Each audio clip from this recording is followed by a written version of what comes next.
Good morning to all those on the East Coast. Especially good morning to all those on the West Coast. We're just about to get started here because we got a lot to talk about today. A lot of interesting things that has happened.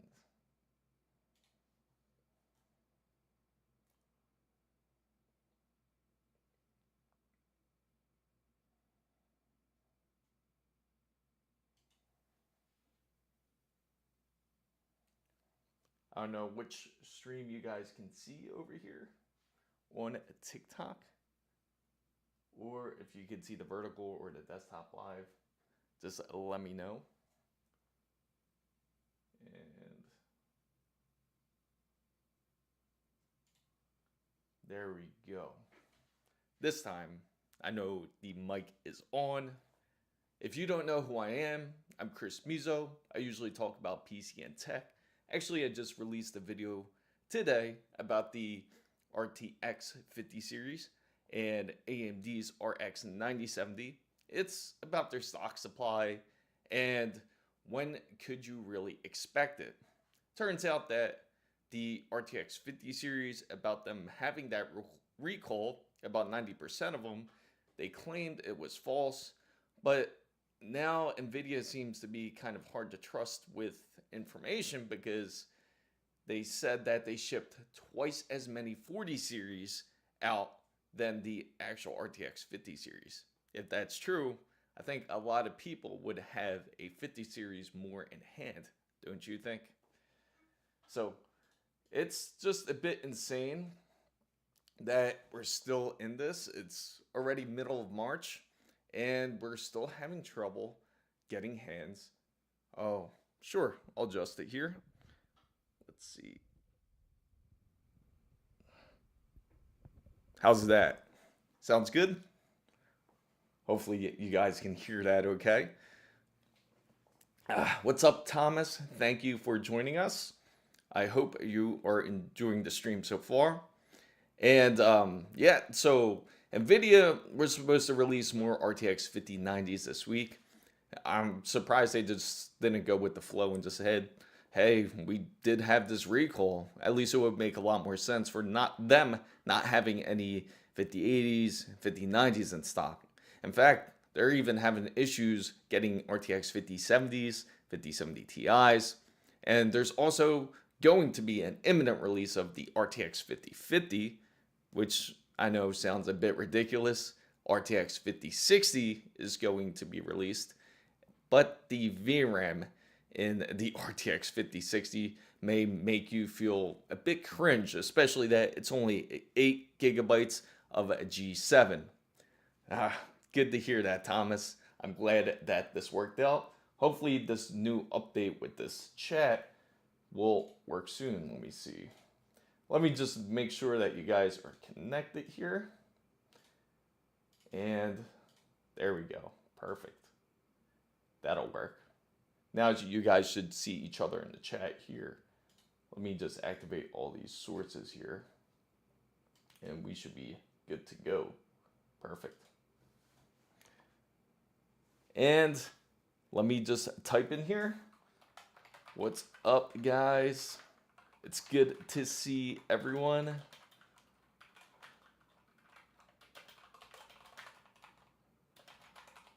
Especially the fan bam who is just tuning in. Hopefully you've seen the new video out there.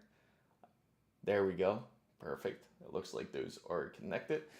Hopefully you guys saw that video out there, the one that I just posted today.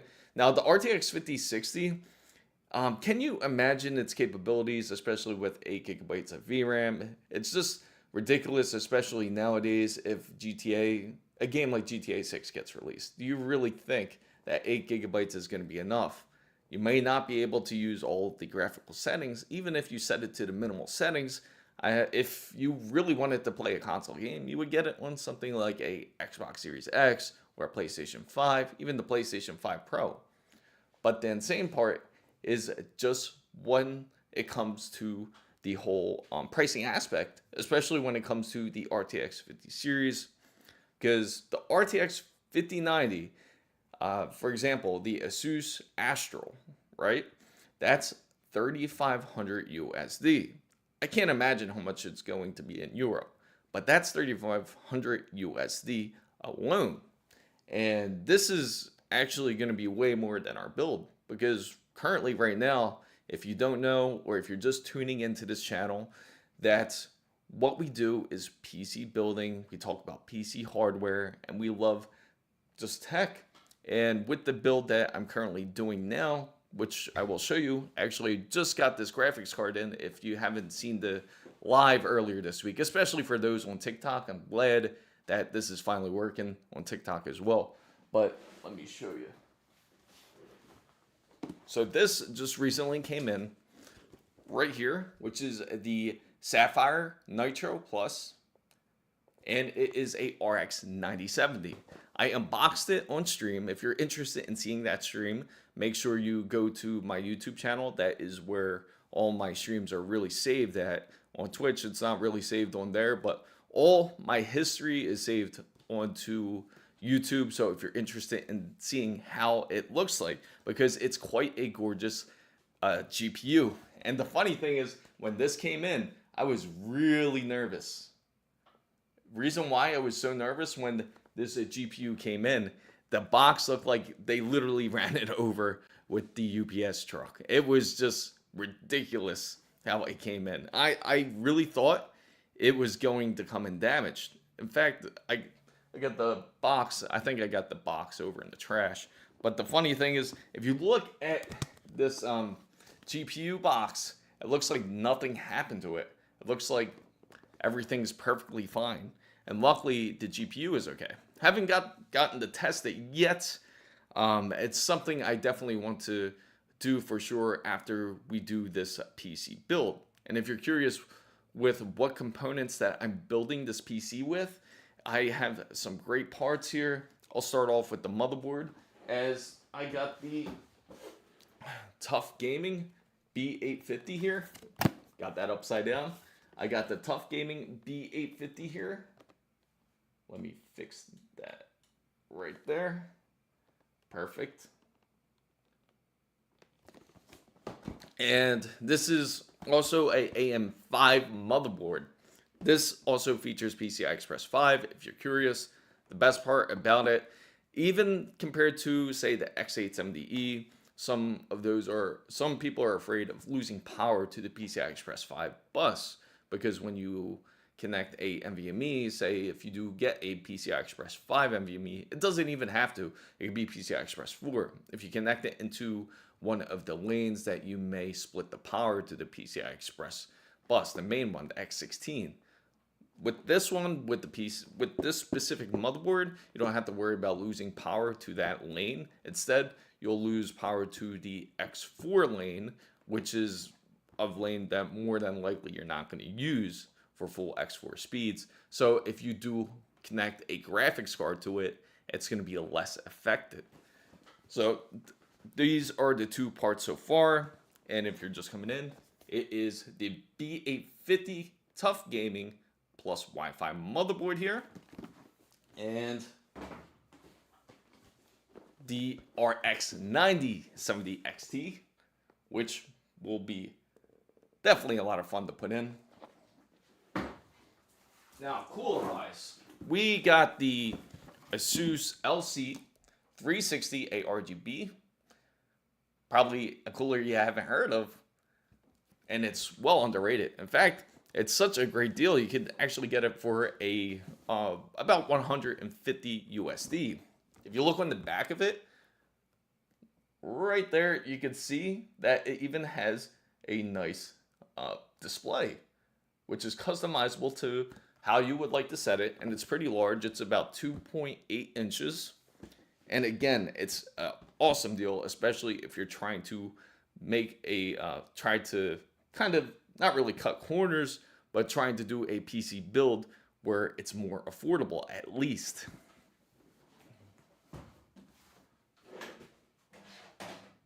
Now with the other parts here, we have the Ryzen 5 9600X. And we also have Corsair's DDR5 6000 MHz RAM and Crucial's P3 Plus PCI Express 4 NVMe. Reason why we chose to go with that is because it's going to be a lot cheaper to build the PC with this part, with PCI Express 4, because as soon as you get PCI Express 5, especially in a place where it's not really as necessary, you're going to spend a lot more money for that price tag.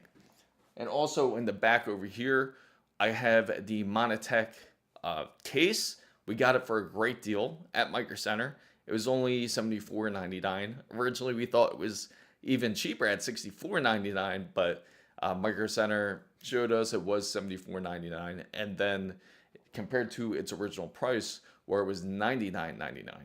So, let alone this PC build is not that expensive at all.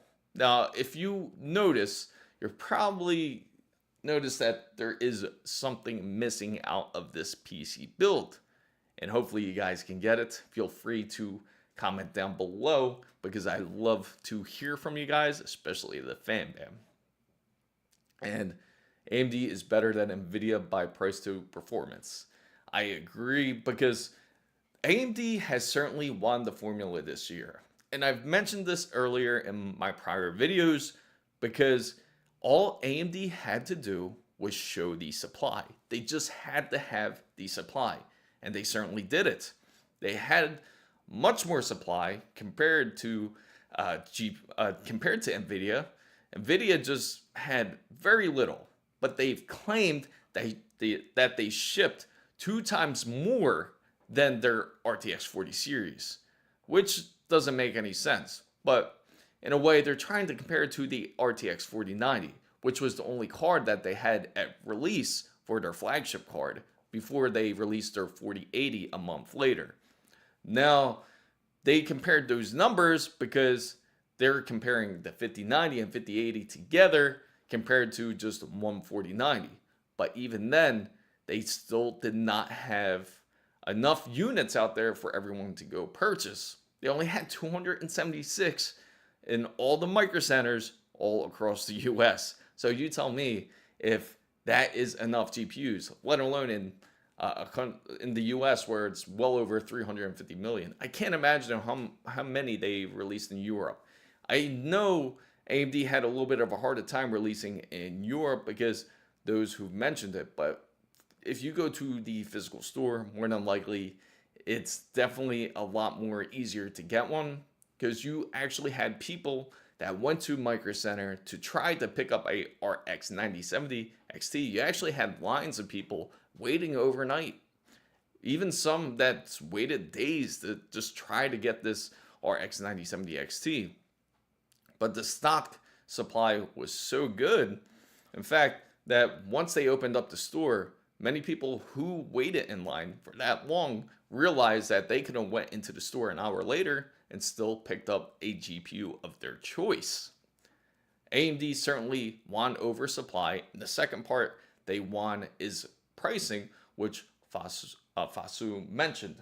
Because with the pricing aspect of it, they know exactly that gamers don't want to spend over 700 USD when it comes to a graphics card. Maybe they can bend their budget a little bit when it comes to some of the AIBs. I know some of the AIBs can be priced pretty high to where they're priced up to 1,000 USD. Now, this GPU, if you're wondering, this GPU was just over 770, but with tax, it was like, I think 800. It was something like 800. And it's a very decent, it's actually Sapphire's top GPU that they offer, and it's still under 1,000 USD. So they certainly know that the market is trying to purchase more gaming GPUs. They know that there is a high demand for it this year. Especially, the reason is because a lot of people didn't really want to get a GPU in the last generation. A lot of people were skeptical about NVIDIA's RTX 40 series.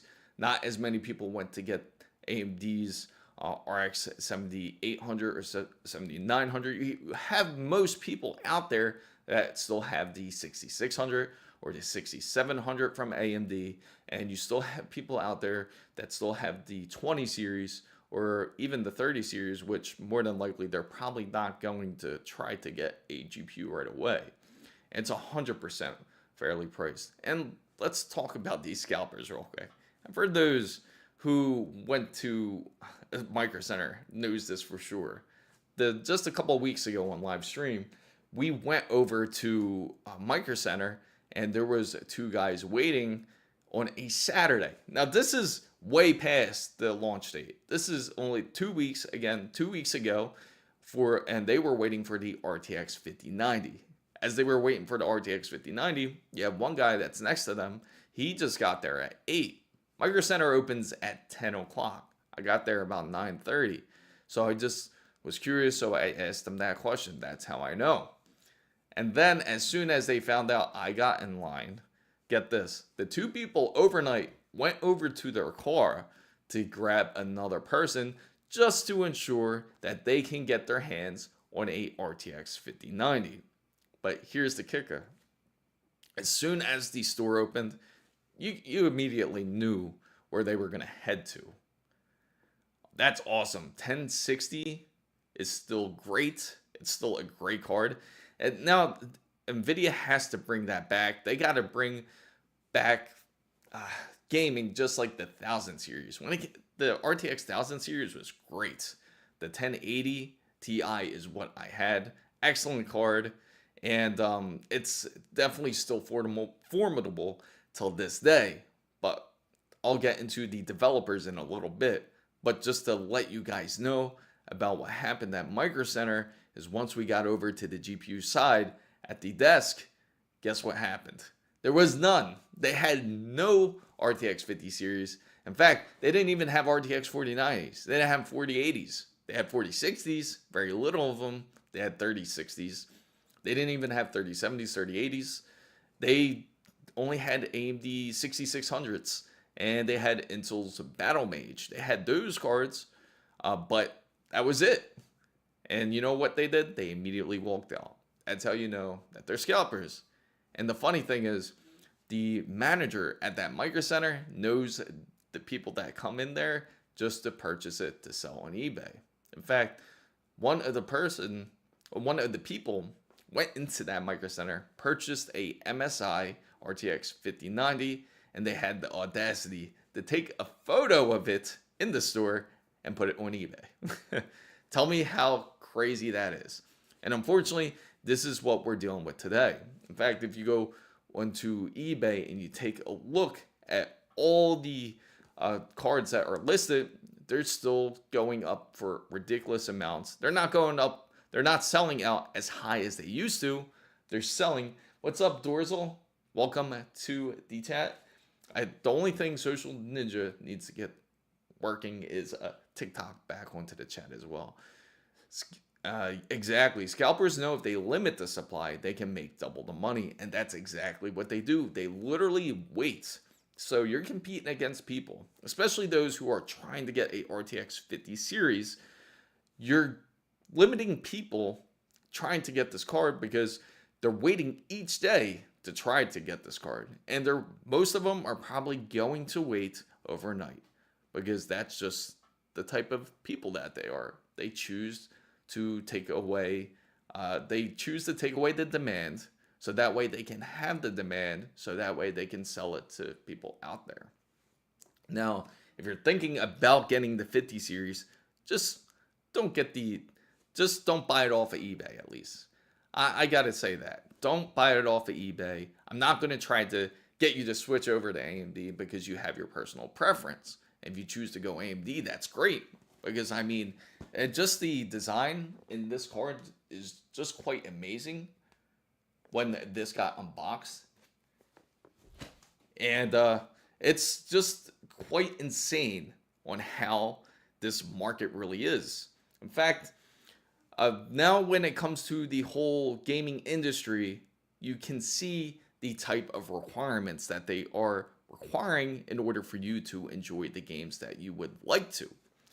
Now, you have to agree, trying to get a 9070 XT, no dice so far. Good luck, Cheeky.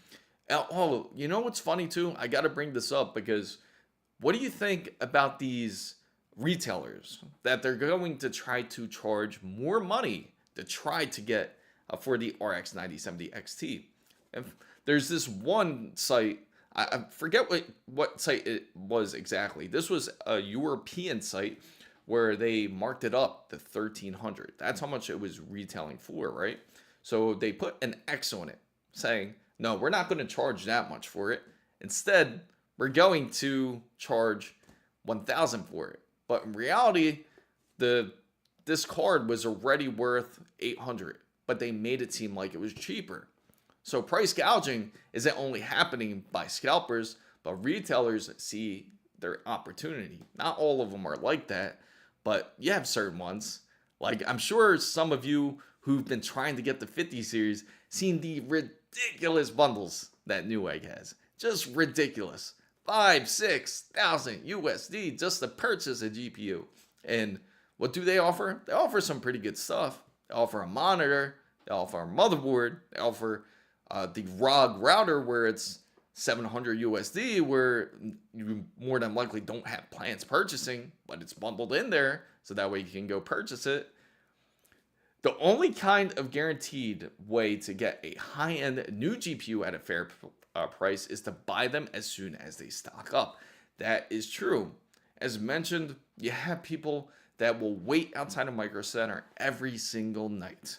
And most of the people that do that, the ones that do wait every single night and look familiar, you obviously know that they're not there for good intentions. They're definitely not there to build another rig. They're there to put it on eBay. That's what they're there for. But when the Fence Tech says 3 days of camping minimum has guaranteed me the #1 spot line for the 3090, 4090, and 5090. That's awesome. You were able to get it, but not everybody can spend 3 days to wait outside of Micro Center. Now, I feel bad for those, especially in the Northeast region of the US, because during the release, I know it had to be freezing, especially waiting outside a Micro Center in order to try to purchase it. I'm sure you have hand warmers and you can keep warm, but it's just unnecessary. Micro Centers should really change up the way of doing things when it comes to purchasing a graphics card. Instead, they should do more of a raffle, which would be more fair. That way, not everyone has to get up and wait 3 days if they don't have to. But, oh yeah, I kind of figured, if you were in the Tesla, and luckily you had nice people that were at your Micro Center, but some Micro Centers, you do have some people that will fight you to the death just to get this GPU because they're trying to make a living off of it. But that is a good point. But 3 days of camping, I would lose 1,000 in lost revenue at work. Yeah, and that's and that's the thing. Now you have a lot of people out there that are going to just, that's all they do is scalp. That's how they make their living. Whether it's even in the Pokemon card industry, of course it's in the sneaker industry. That's been that way forever. And it's always been just insane when it comes to the scalping market. Anything that is new, that is fresh, and they know it's going to be popular. I guarantee you, wait till the Switch 2, because when the Switch 2 does drop, you can certainly expect it to just be scalped immediately. And you're going to have people wait 3 days also for the Switch 2 as well. That's supposed to be released sometime, I think, in June. But they're actually supposed to have their showcase in April. But I know you guys are not here for the Nintendo conference for sure. But the point is, scalpers will be at the press conference just to get an idea of when the release is. They're going to watch the press conference, not actually physically be there. But first come, first serve. I hate lottery. I can understand that. I know you hate lottery. But if you have if you have, I could understand getting there early. Maybe you have more pickings. Maybe they can do it that way. If you get there early, you have, say, 5 raffles. And then the people that get there later, they can get maybe just 1, like super later. If the store just opened type of later. And they should have a cutoff limit when it comes to timing. Maybe the cutoff time is, say, 10:05. Well, no. When they released those cards, it was actually at 9. So say it's 9:05. But there's certainly a way to do it. They can definitely make it better, because eventually it's going to get to the point where someone will fight each other for a RTX 50 series card, especially for the value. It's literally you're holding gold in your hands, because they know the value of that card when they first get it. It's going to be about like 6,000 to 10,000 USD, because they're not going to. They don't just want to game. They don't plan on gaming the first day. They want to cash in. They want to get that 10,000 so they can make some more profit, buy some more RTX 5090s to sell again. It's just how it is. And if you're curious of what I have here, I have the Sapphire 9070. Oh, I got it upside down. I have the Sapphire 9070 XT. It just actually came in on, I think it was Thursday. No. Yeah, it was Thursday. It came in Thursday. It was supposed to come in Wednesday. But when it came in, it literally looked like the UPS truck ran over the box. That's how bad the packaging looked like. It scared me.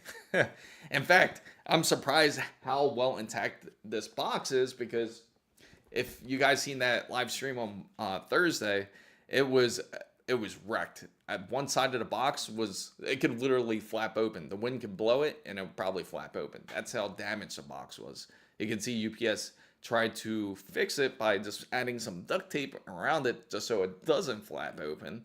But it doesn't change the fact that it was obvious that they missed their truck. They probably chucked it in there and then it fell off, and they're like, oh, well, it's going to have to wait till tomorrow. So what the fence says, I manage 2 different food manufacturing facilities a mile apart from each other, and I can take off when needed. I was at Gamers Nexus and the main Micro Center channel for the launch of 5090.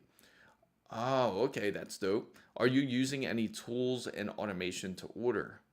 No, I am not using any tools or any type of automation to make any of these orders. That's a great question, Cheeky, because I certainly make sure that I try to get everything that I have fairly. In fact, mostly I got lucky most times, because I was able to get everything within launch, either online or physically at the store, and I wouldn't have issues. Sure, it would be a pain. It would be a real pain in the ass to try to fight Newegg, especially. Just terrible. Everybody knows just how bad Newegg's website is when it comes to ordering items, especially like GPUs.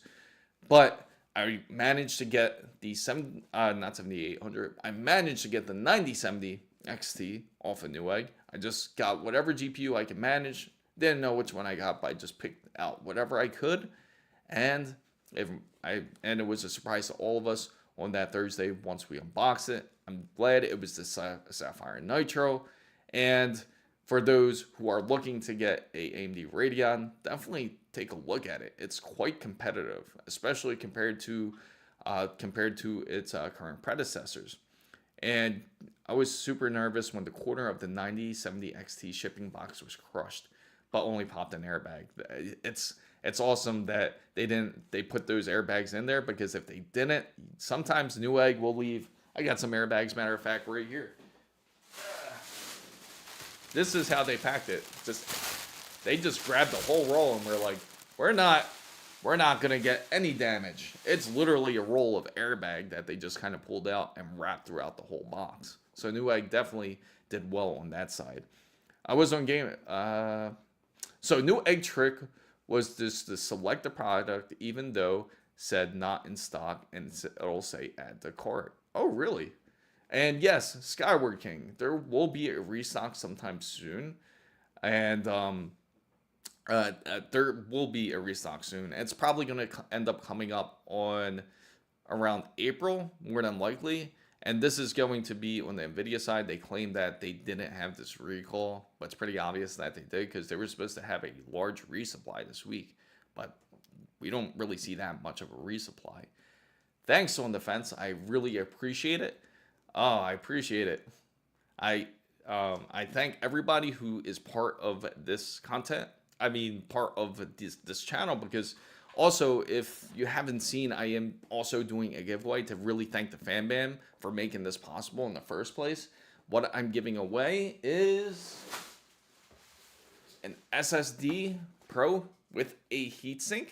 So if you are interested in joining the contest for this, make sure you join it. And I will also be giving away some merch to some of the winners. If you're wondering where the giveaway link is, it's on my newest video. I will definitely post it up in a little bit. I was impressed with Newegg. Both launch cards shipped out the same day. And thank you, but thanks Cheeky. I appreciate it. I love all you guys out there. Have you heard about anything about the RX 9070 XT restock at Micro Center? I did not get one at launch and been waiting for a resupply to come.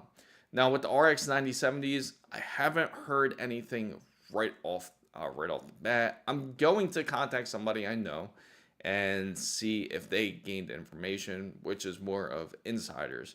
Now now from what I know from the inside part of the industry, that again, they were supposed to release more RX 50 series, especially this upcoming week. In fact, there was supposed to be so many that it was going to make the scalpers feel ridiculous that they have so many graphics cards in the first place.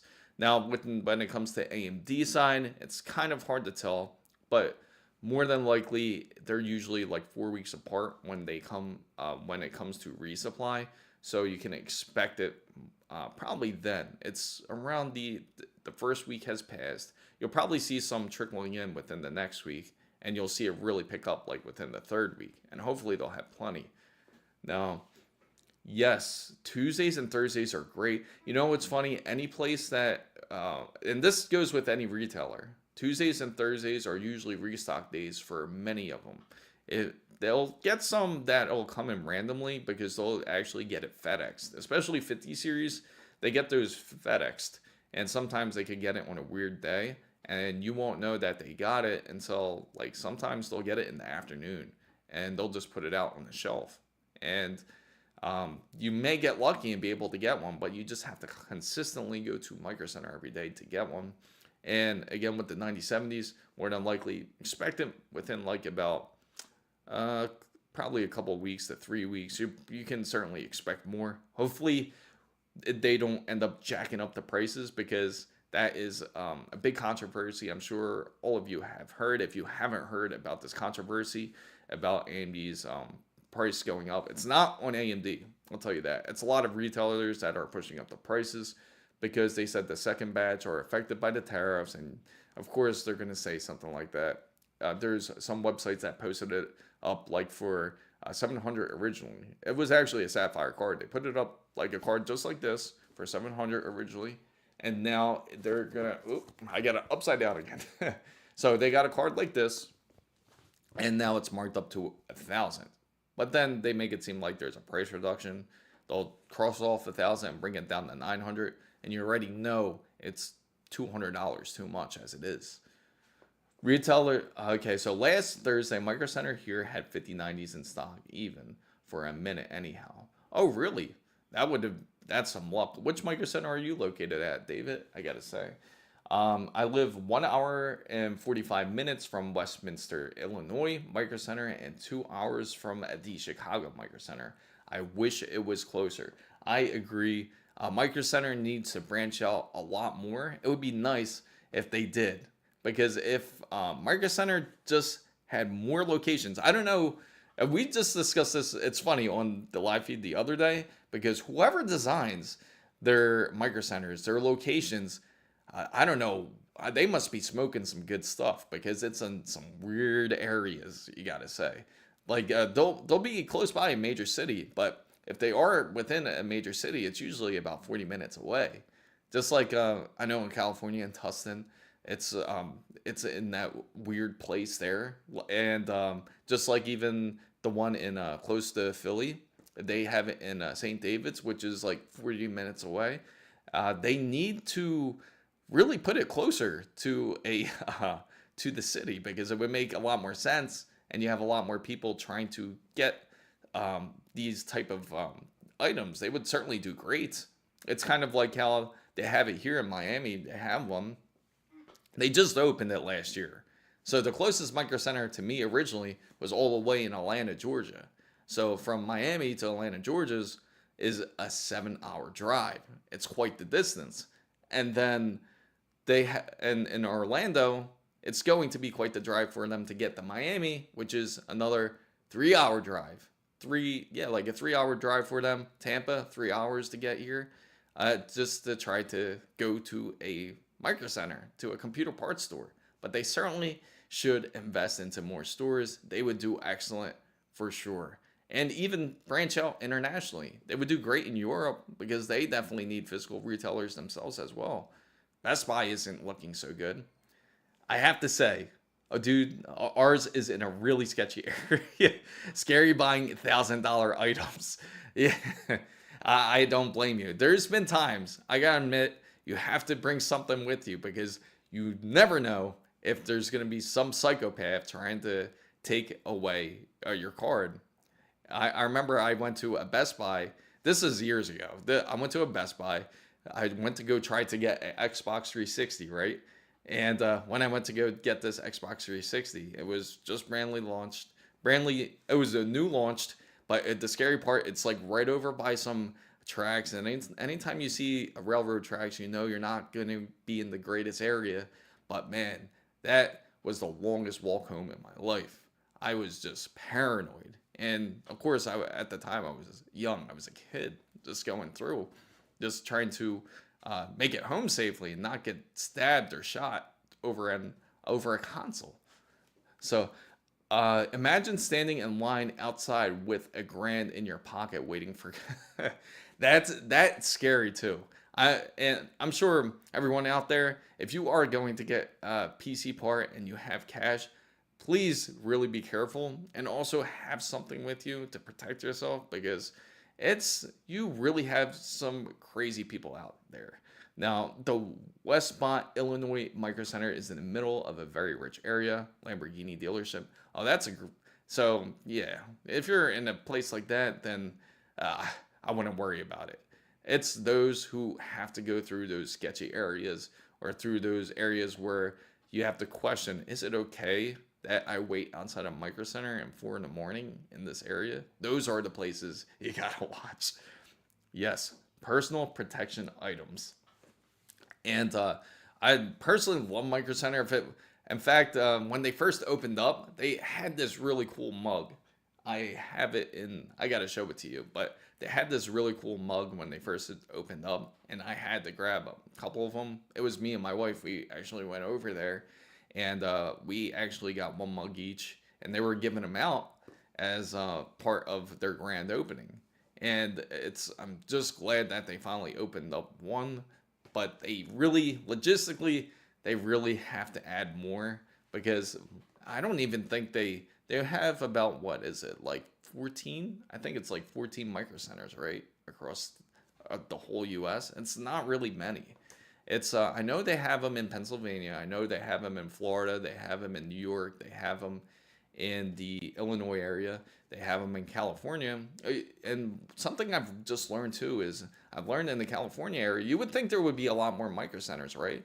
But they actually don't have as many as I thought they did. 28. Oh, really?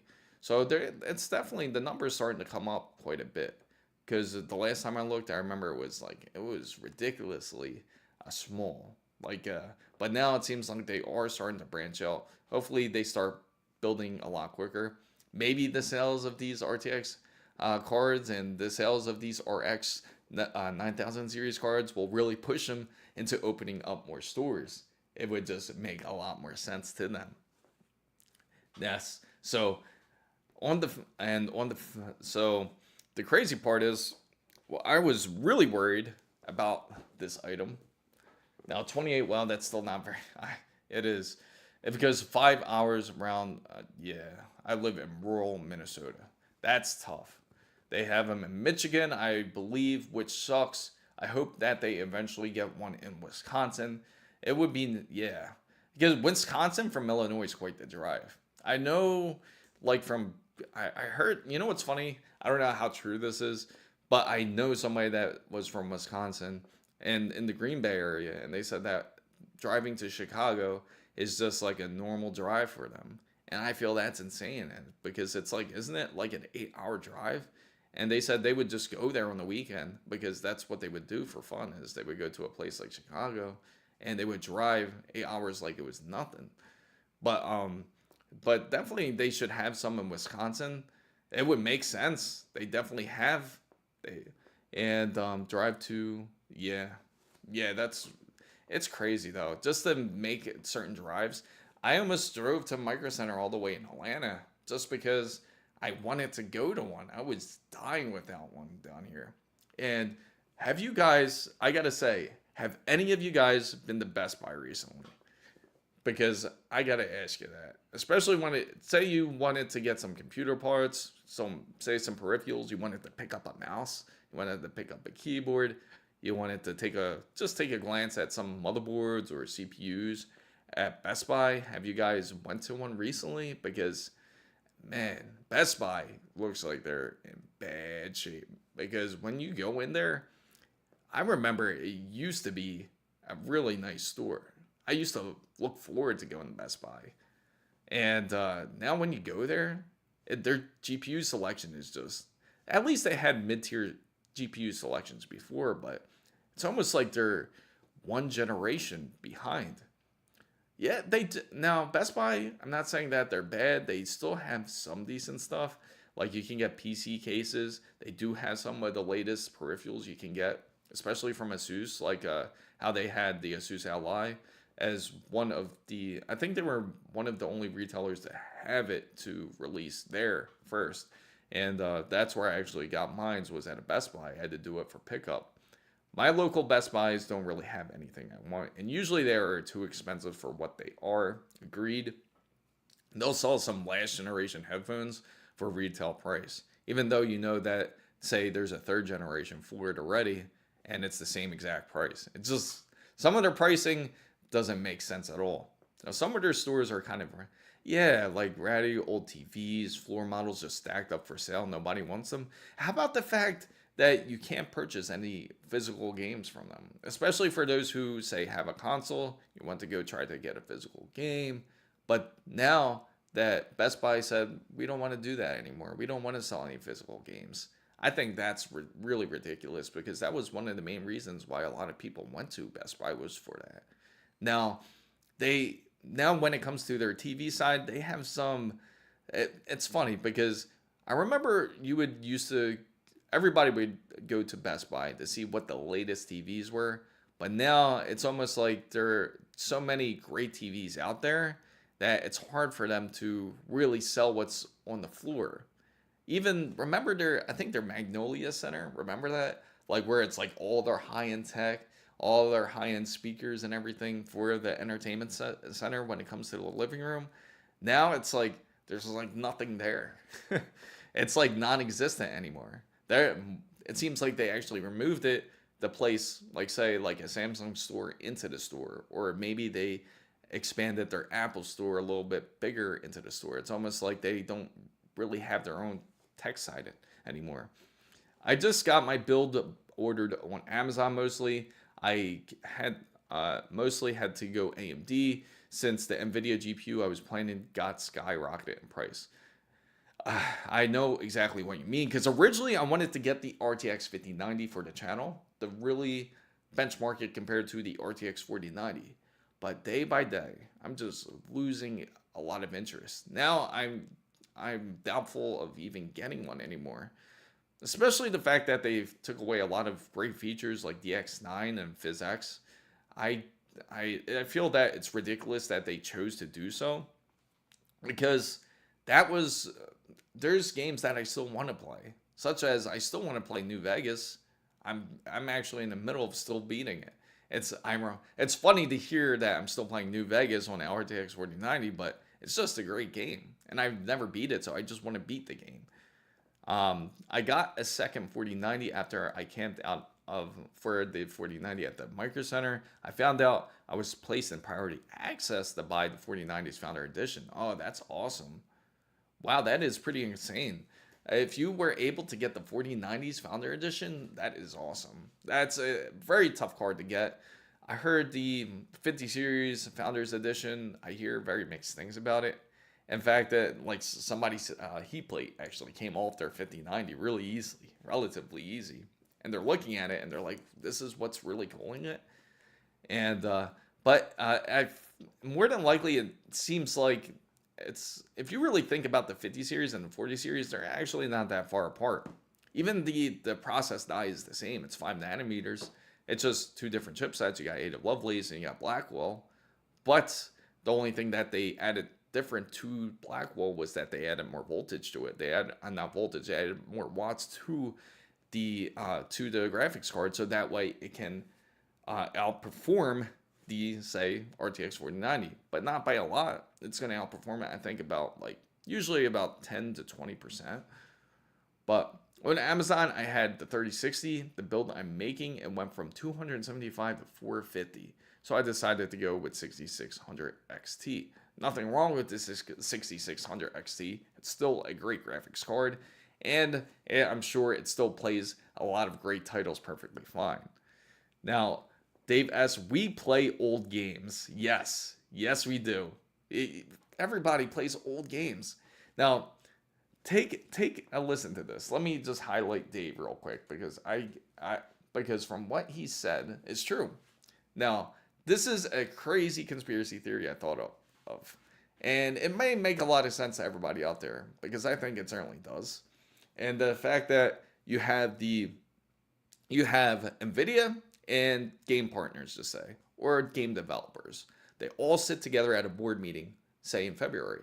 Or no, let's just say November, because right before the cards got released. So you have NVIDIA and game developers, and we'll use Bethesda Studios, for example, since we're on that topic. So they're both sitting down and they're talking to each other, and they're saying, hey, I have an idea how we both can make money. We just won't really optimize our games as much, so that way you can sell more hardware to NVIDIA.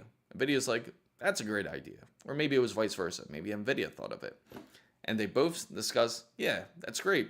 We'll come up with this idea. They shake hands because the studios, the developers are saying that they're running out of ideas. They're not really coming out with these great games anymore. So they want to remaster a lot of titles. And I'm sure all of you notice that a lot of games are getting remastered instead of more original games.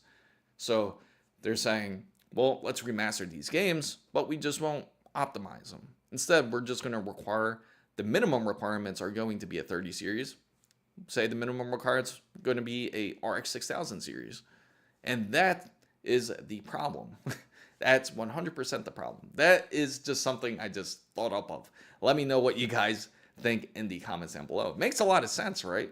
Because it's going to force you to buy a new game, and you're forced to get new hardware. So it's because you can't play PhysX anymore. So, and you can't play, you can't use DirectX 9 anymore. So now you have to get a remake of the title so you can finally play it.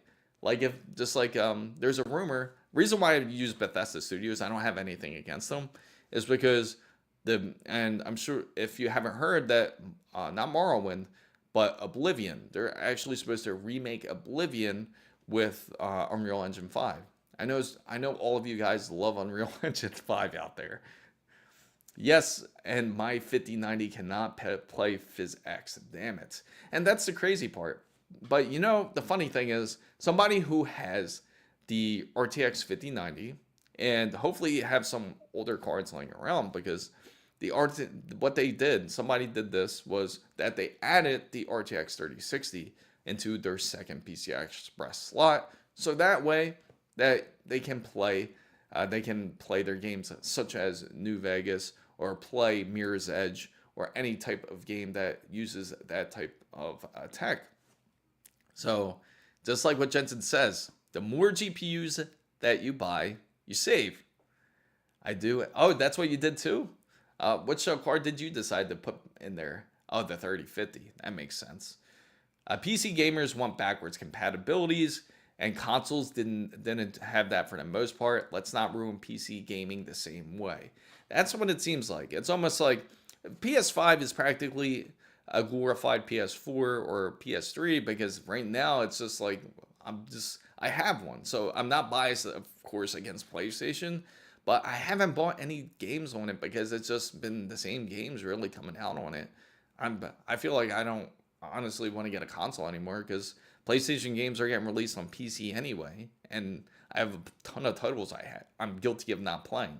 In fact, I have a code for Monster Hunter Wilds, and I still haven't gotten to download it because unfortunately for me to use that code, I have to do the PC build because I tried to verify it through AMD, and because I got it from purchasing the AMD processor.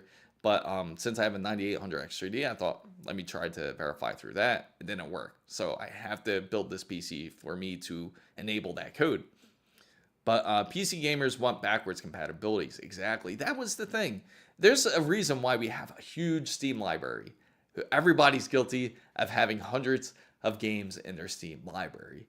Now, AC says, yeah, speaking of, I generally feel that they intentionally do not optimize games for the sake of GPU sales with AAA game developers mostly. Monster Hunters, Wilds for, yes, agreed. It just doesn't make any sense for them. They just are getting lazy to the point where they don't want to come up with their own engine anymore. Instead, they just want to piggyback off of Unreal Engine 5. And we haven't seen any great titles. Now, I've heard great things about Kingdom Come 2. That's a really good game. I haven't gotten a chance to play it yet, but I heard it's a wild game. I lose 3% raster. So, oh really? So that sucks. So you are splitting power between lanes. But I mean, it's probably not too much of a loss, I would imagine, because that's the thing. Everyone's complaining about losing power to the PCI Express 5 bus, but the thing is, to be honest, we're not using the full capacity of PCI Express 5 anyway. We haven't even used the full capacity of PCI Express 4. Maybe now we are, but at the time, like when the 40 series came out, we weren't really using that much power off of PCI Express 4. Another example, game not optimized, is Final Fantasy Rebirth. True. And that's a game I actually wanted to get on PC, but it's becoming unattractive when you have games where it just looks terrible. Just like, remember Last of Us when they released on PC? How terrible it was once it released. You had Joel with missing some of the textures on his face. He had half a beard. What was up with that? What's up? What's up, Bando? Good to see you. Hopefully you're enjoying the live stream. Everyone who is just tuning in, my name's Chris Mizo. I usually talk about PC and tech. Hopefully you are enjoying it. If you do, please don't forget to give a thumbs up and make sure to subscribe to the channel. Be part of the wonderful fan band because we love to talk about PC and tech. And I also have a Discord channel you can enter. I am doing a free giveaway for those, especially in the fan band. Make sure you sign up because I am trying to do a Samsung 990 Pro. It has the heatsink, so you could choose to put it in the PS5 if you want to.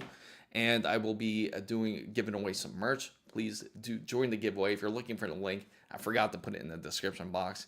I apologize for that, but it is in my latest video of the ASUS B850 board. You can find it in there in the pinned comments.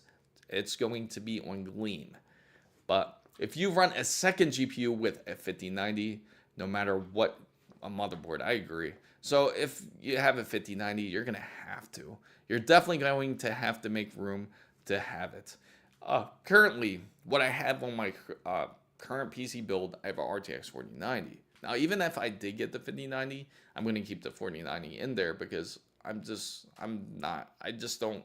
Sure, the 5090 can probably have more power and everything, but it's not attractive to me, the fact that it doesn't have PhysX and DirectX 9, in my personal opinion. Now, the good thing is, for those who are thinking of switching AMD, it's not a bad choice. I mean, take a look at this beautiful box alone. And they packaged it really wonderful. Sapphire's Nitro Plus is awesome. If you want to see that, it's on my other prior live stream where I unboxed it. VRAM is important for GPUs. It's not a myth. It's 100% important, especially if you're trying to play, say, on a 4K monitor. You're going to need the VRAM. If you're playing on a 1080p monitor, it won't be as crazy. If you're playing on an ultrawide, just like I got right over here, if you're using an ultrawide, I would, VRAM is somewhat important to it, depending on how high you have your settings. It just depends on how you set your game. Now, if you want ultra everything, VRAM is going to be eaten up. It's going to take up a lot of space. For me, a personal game that is being optimized well are Rage 2. I gave my 5600G to my brother, and now he's playing it on high without a GPU. Oh, really? That's awesome.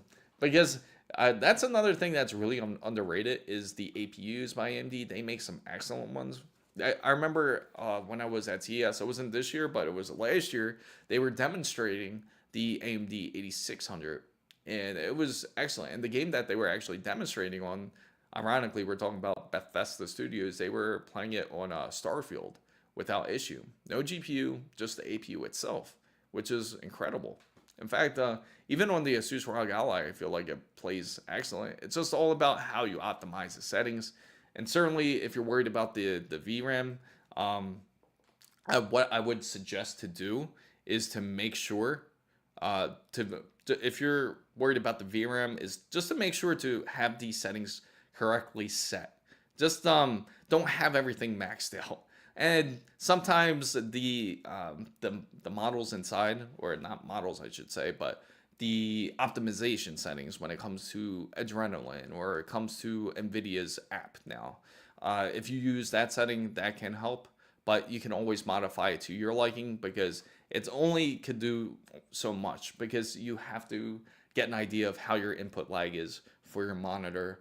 I would set it on the lower end first and then adjust it up there. But then there's a whole nother side where you can get into overclocking and everything too if you're into that. For me personally, let me see, I read that one already. 8 gigabytes of VRAM is acceptable if you're not playing most. I agree. 8 gigabytes is perfectly fine if you're not playing AAA titles, because the AAA titles are just look like they belong in the toilet at this point. Honestly, games such as a Power World, for example. Power World was an excellent game, right? You only spent $30 on it, and it was a great game for what they offered, and it wasn't made by a AAA studio. They made the killing off of it.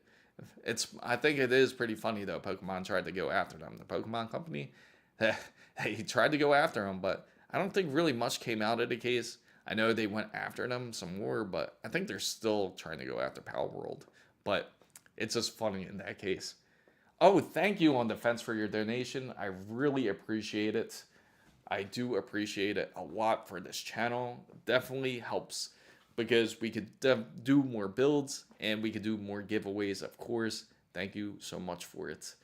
And VRAM is the big issue now. Cards come with too little.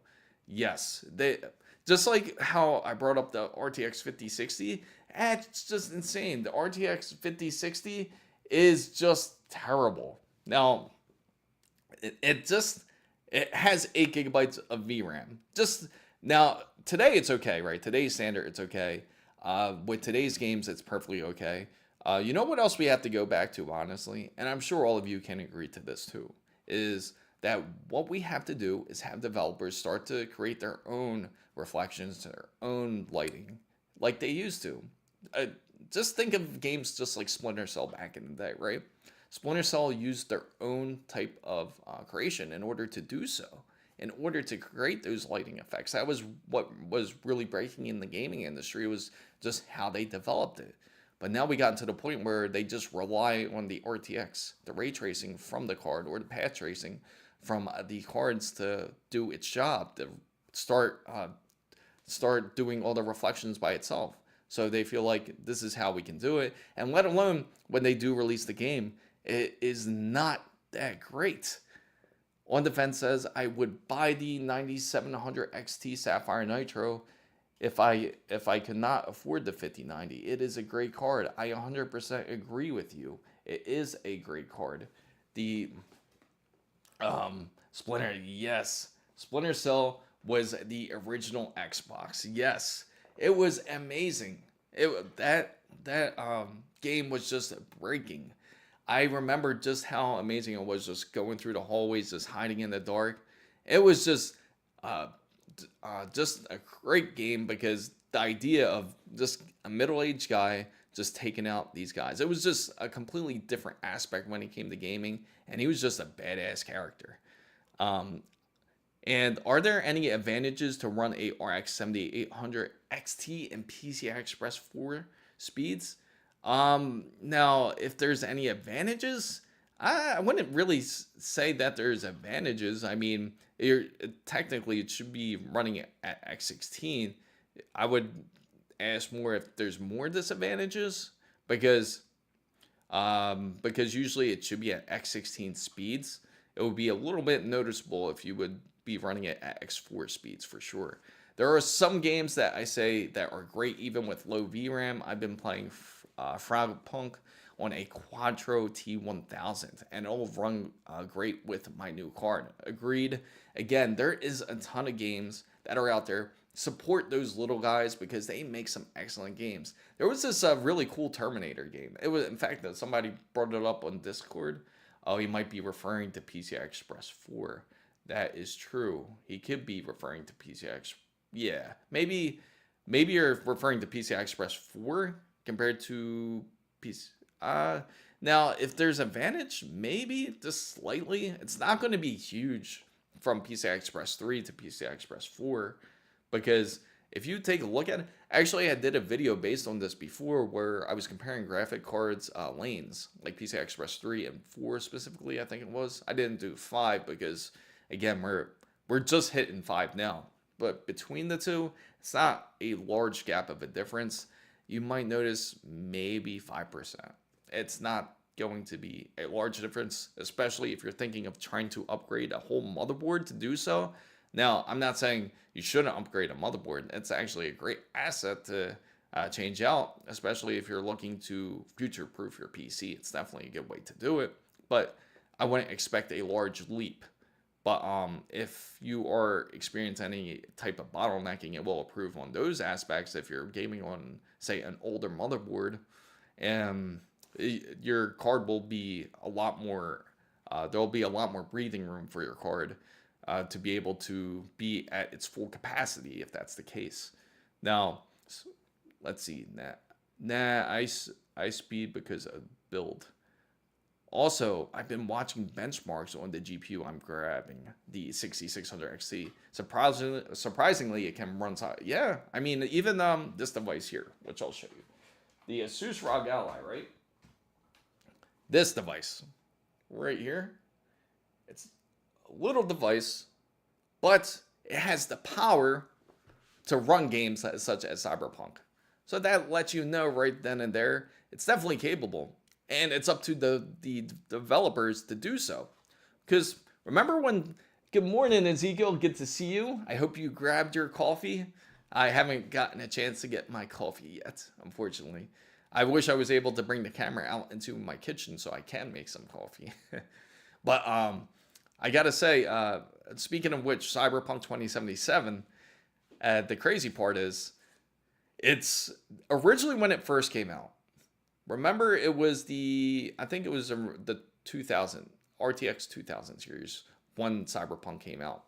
And it was not optimized very well. It played it wasn't great. The most I remember, because at the time, I had the 2080, was it the 2080? Yeah, the 2080 Ti it was. And the most I can pull out of it was like 45 frames at the time, because it wasn't developed. It was kind of rushed out. They wanted to get the game out there, and it was just like missing a bunch of stuff. It was just terrible in the beginning. But Cyberpunk has turned a leaf. I mean, it hasn't turned a leaf. It turned into a freaking tree. It turned into a wonderful game, I gotta say. It was that is an example of how optimization can work. They worked hard enough to the point where they made sure that the game runs smooth. They even have these path tracing settings, which makes the game look insane.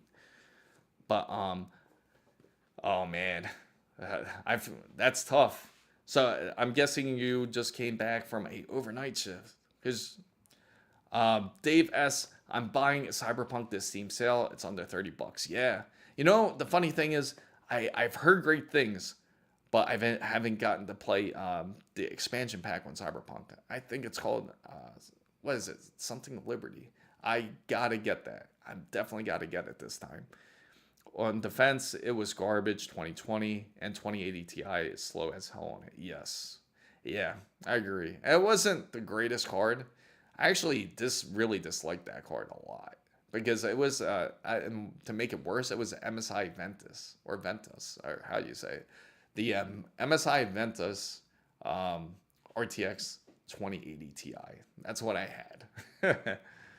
And I don't have it anymore. I actually changed out the card and put it in 3080 Ti. And that's what I use to do more of the creation videos that I have, like for the long format videos and the short formats.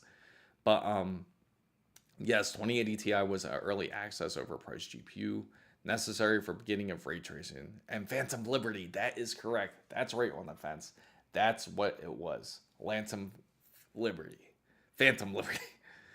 I'm waiting on the GPU from a UPS right now. I am stoked. Then tomorrow the rest of the parts come. So did you get all your parts, AC? That's awesome. I'm excited for you. I hope you post up pictures.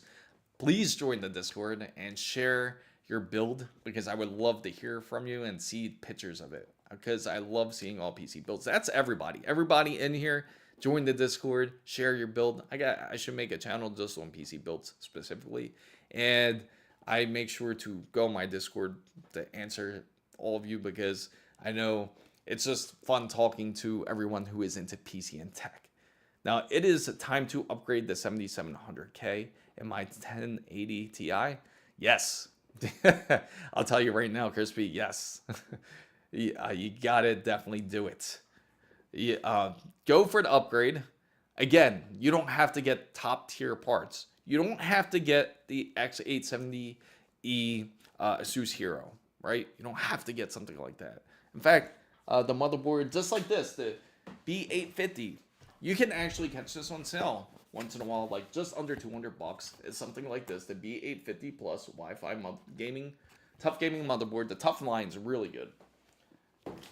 And same with this. Even this GPU, you don't even have to get something like, oh, I keep holding this upside down. I don't know how it's happening, but you don't have to get this right off the bat if you're on a stricter budget. Nothing wrong with starting on a 9070, because you can always upgrade later. That's a wonderful thing about PC builds. You're not limited. It's not like a console to where you're stuck with it. You can upgrade parts whenever you want. I'm going to be running a 6600 XT with a Ryzen 5 5500. Not the best, but it's going to be much better than the ThinkPad I game on. I agree. You're certainly going to love it no matter what. And you can definitely, I bet you could do this build cheaper than even a PS5 Pro. Because really, when you think about a PS5 Pro, just think about how expensive it really is. You're purchasing the console for $750. Plus, you got to get the disc, the optical disc. If you want to add it on there, it's like another $90. You get the stand, it's another 50 or 60. It's a ridiculous price for a stand. And then on top of it, you have to get PS Plus online. I don't know how much it is now. I remember it being 50. I heard it's 70. It's something crazy now. I don't even have it, to be honest with you. But I heard it's something like you have to get PS Plus. You have to be able to, in order to enjoy your games, you have to have the correct headset. You spend so much when it comes to console gaming. It's insane. Yeah, a lot of people don't realize that when you build a PC, such as the build you're doing, AC, you're definitely going to save a ton. So, Ezekiel says 1080 Ti was my first GPU. Laugh out loud, I am old school. Here you go. I'll make you feel young if I tell you the first GPU I had. Mark Similar says, I see what you're saying, but you know, most computers these days don't have disk drives anymore. That's true. But to be honest, like when it comes to disk drives, if you really wanted one, they have them, the USB peripheral if you do want to get a disk drive, or you can build a PC with a disk drive. You just have to pick out the right case in order to do so. Get a retro case. You can certainly do it off of a retro case. And I have an X870E Tai Chi and X870 Tai Chi 9950 X3D, 64 gigabytes of G.Skill. Oh wow, that is low latency. Man, that's a beast of a PC. I gotta know your benchmarks on the fence. I had to highlight that. That's quite insane. I gotta know your benchmarks. That's quite the rig. Yes, thank you. Please like this stream. And yes, the algorithm could be quite the pain because YouTube will shoot me down real quick, or any other platform such as or Twitch or whatever. But external drives, yes, they do have external drives. Just like how On the Fence Tech mentions, it's good. I wouldn't build it in. I would say just get the external drive. Just get the USB version, just to plug in as a peripheral, because the thing about it is you're not going to really use it, to be honest. Now, the funny thing is, for those who have recently done builds, you've probably seen like motherboards where they come with the optical drive, and you're like, what am I going to do with this? I don't have an optical drive anymore. Because that's how they used to do things. Like your drivers would be off of the optical drive, but now everything is going to be on either USB format now, which they finally switched over to, or they're gonna tell you to just get it online. So Mark's Similar says, I do love my PC, but it wasn't cheap. Looking about 4,000 for mine. My motherboard was 600. Yeah, motherboards have gotten quite pricey. And I can tell you back then, like this is 2013, a high-end motherboard or a decent motherboard was $300. So what a 600 motherboard was today was $300 back then, 300 USD then. Now, me too, I got the Tai Chi X870E and the 7900 XTX. Yeah, that's actually an excellent motherboard there. And you have quite the beast as well. I got to know your benchmarks, because that's quite the combination. I actually like the ASRock Tai Chi line. In fact, their not 7900, but their 9070 XT that they do have, I heard it's very quiet and it's quite the beast. And Dave S says the Tai Chi board was way overpriced, dude. They're like $600. Is it? Yeah, that's what he spent, 600. Mark Similar says 36 terabytes. Damn, that would be nice to have. Nobody could have enough storage, and that's something that they definitely have to work on. They're trying to bring some more storage solutions, because they know M2 drive is limited to its capabilities. They're trying to bring back like not U2, I think it's U2 and U3 in fact, and U2 and U3 they can expand and get you that type of storage, which is like something like 30 to 50 terabytes, and that would be lovely for everyone. But first graphics card was a 9600 and I have the Tai Chi 9070 Ti. Oh wow, yes, Dave, that I remember, because that is an amazing graphics card. Because the crazy part is it's nice to have a silent GPU, because have you ever had a GPU where it has that coil whine where it gets pretty annoying? It just whines and you can hear it. It almost sounds like it's just like a loud whine. That's the best way I can describe it. And if you have it, it's annoying. It's really annoying. I notice that typically the cards that have it, I know MSI usually does. MSI has that kind of coil whine, depending on the type of reference, the type of card that you get. And the same, sometimes ASUS will have it on some of their cards, I noticed. I think the 3080, I remember had it, the 3080 Ti. Also, but Gigabyte's been pretty good. Gigabyte's actually pretty silent. I haven't really experienced any coil whine with them. Now, I spent $449 on a X870E Tai Chi at launch of the board. That's a good price. That's an excellent price to get that board. Because I remember they were trying to really do some great sales when they originally came out. Now, I got the ASUS Tough B550 for $150. It's AM4, but I could always swap it. Oh, really? Man, I would say, like, if you could AC. But, I mean, you already got the motherboard. I was going to say, if you could, I would go ahead and try to go for the Tough B850. Because it's, if you catch it on sale, it's only $190. And you can get a cheaper processor to start the build. That way you can kind of be ahead of the game. Only thing is, then DDR5 is a bit more expensive. Not that much more expensive, but it's a little bit more expensive, I gotta say, for DDR4.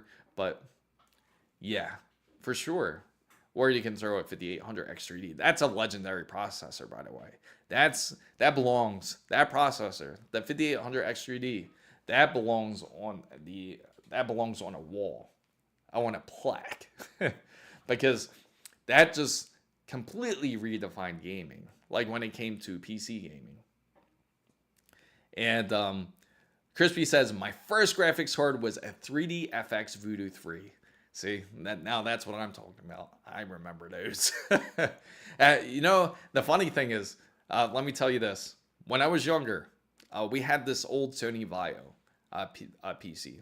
And I'm sure you guys remember, especially from that generation, Sony Vaio was like great. It was the best PC. But it was getting to the point where I noticed that games were really lagging. I couldn't play the games I wanted. I was trying to play games such as like Soul Reaver and what else? GTA 3. Games like that, but I still played it anyway because as a kid, it was just cool that you could game on a PC, but even though that there was this lag, but you just didn't quite understand it. But then later you learned that if you get a graphics card, it can certainly beef up your PC. So I told my father, I said, hey, I need to get a new part for this PC. There's something wrong. I need it for school. And I ended up getting NVIDIA's, I think it was NVIDIA's 480, because it was like brand new. You guys might remember this model. It has like the mermaid on front of their GPU. And I think at the time, NVIDIA was the only ones that really made their cards. They weren't really huge at the time, but it was like the greatest card. And I remember it was like $400, which was really expensive for a graphics card. I told my pop, we really need this. I need to do my homework. I have to get it done. And he bought it. He bought the card. And when he bought the card, I was able to game on all the games that I wanted to. But I just traded this offer on the 5900X in the X370 Tai Chi. Oh wow. Oh really? So if only had I known I could put my GPU in that parent's computer back in the day. That's what I did. And it was hilarious. Like when I put that in there, I'm not sure if he ever figured it out or not, but man, my games were running just silky smooth. Like it was just gravy. And now Mark Simler says, my first game I played on PC where I needed a graphics card was Max Payne. Yes, that was, you just memory unlocked right there. Max Payne. That was, I remember it was quite laggy. It was another game that I was playing too. I think that was around the same time, if I'm not mistaken, like GTA 3 and Max Payne. I was playing those games, but Matrix mode, Bullet Time it was called. Bullet Time seemed like it was just extra slow. So AC says, I'm fairly new to PC gaming, started out in 2023. And I went with the classic. First game I ever played on PC was the original Half-Life. Quite an amazing game. Half-Life is definitely one of the best games you could really play on PC. Now, I hope that you're all excited for Half-Life 3. I know I am excited for Half-Life 3 for sure. If it's true, now, I don't know how true it is. But the funny thing is, they asked Gabe, the owner of Valve, like what he's currently playing, and he says he's playing Stalker 2 currently, and he's on his 4th round already playing it, trying to get an alternate ending, which is pretty insane. And I played so much Command and Conquer on our family PC. Yes, that was another game. That was another great game to play. And you know what else was really big too was this was even before Warcraft was Warcraft 3, like when RTSs were really big. And you don't really see as many RTSs anymore. Now it's mostly just like what was like a last real good RTS, you gotta say. But Warcraft was great. And they also had, I think it was StarCraft too. That was another game. StarCraft was quite the beast. The game must have run on anything. Warcraft 2 and Diablo 2 took most of my time. Yes.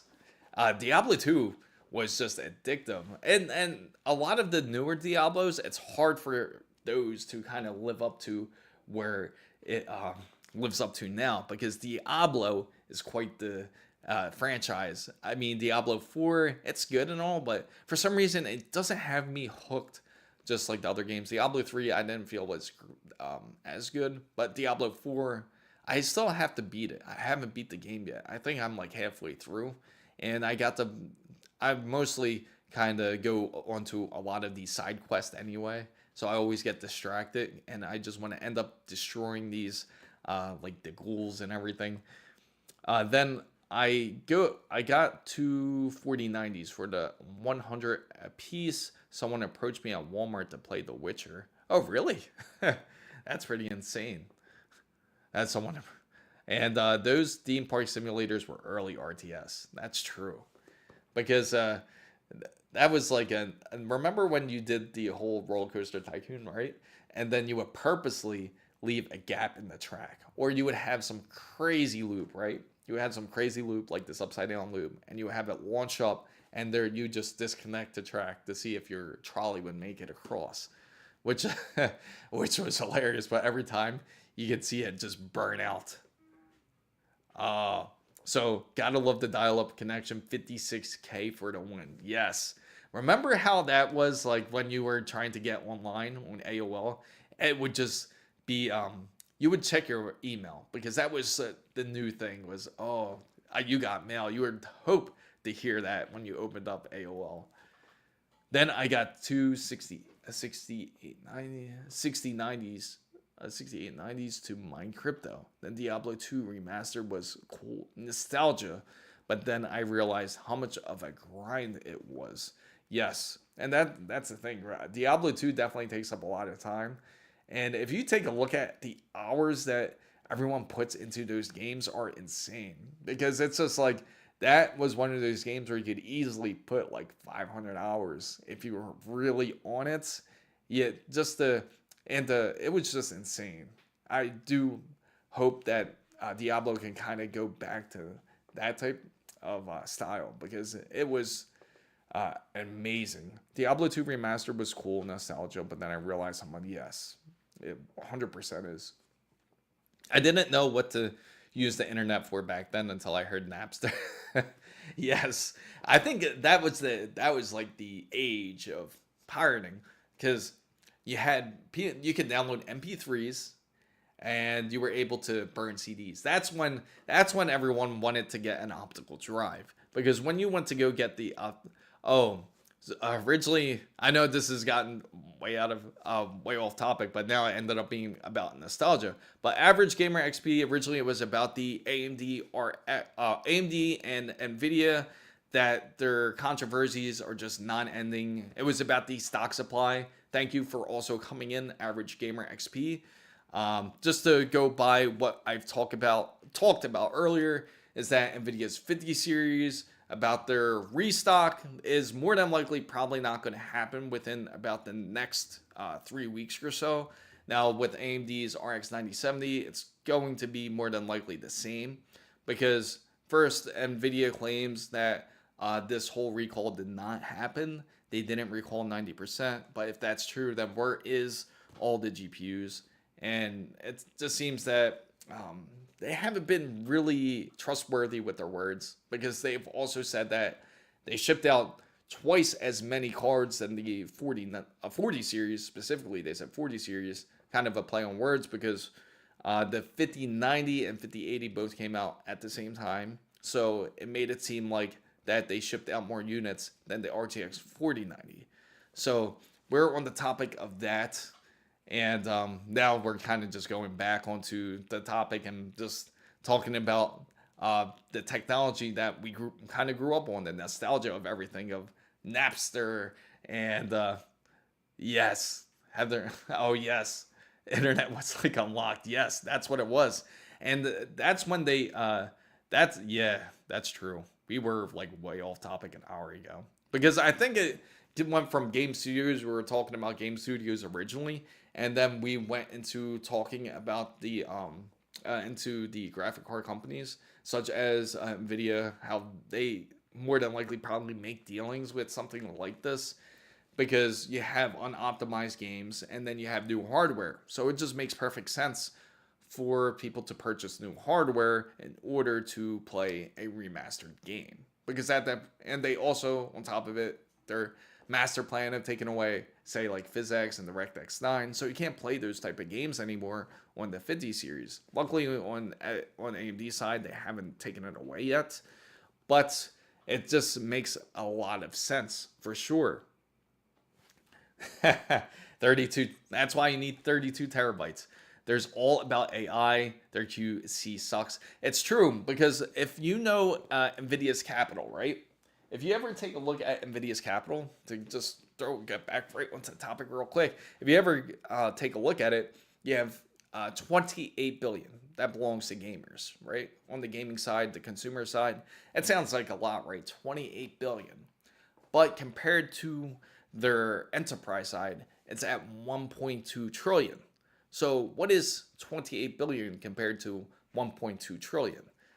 So to them, we're just a very, very minuscule part compared to how much money they make off of their enterprise side.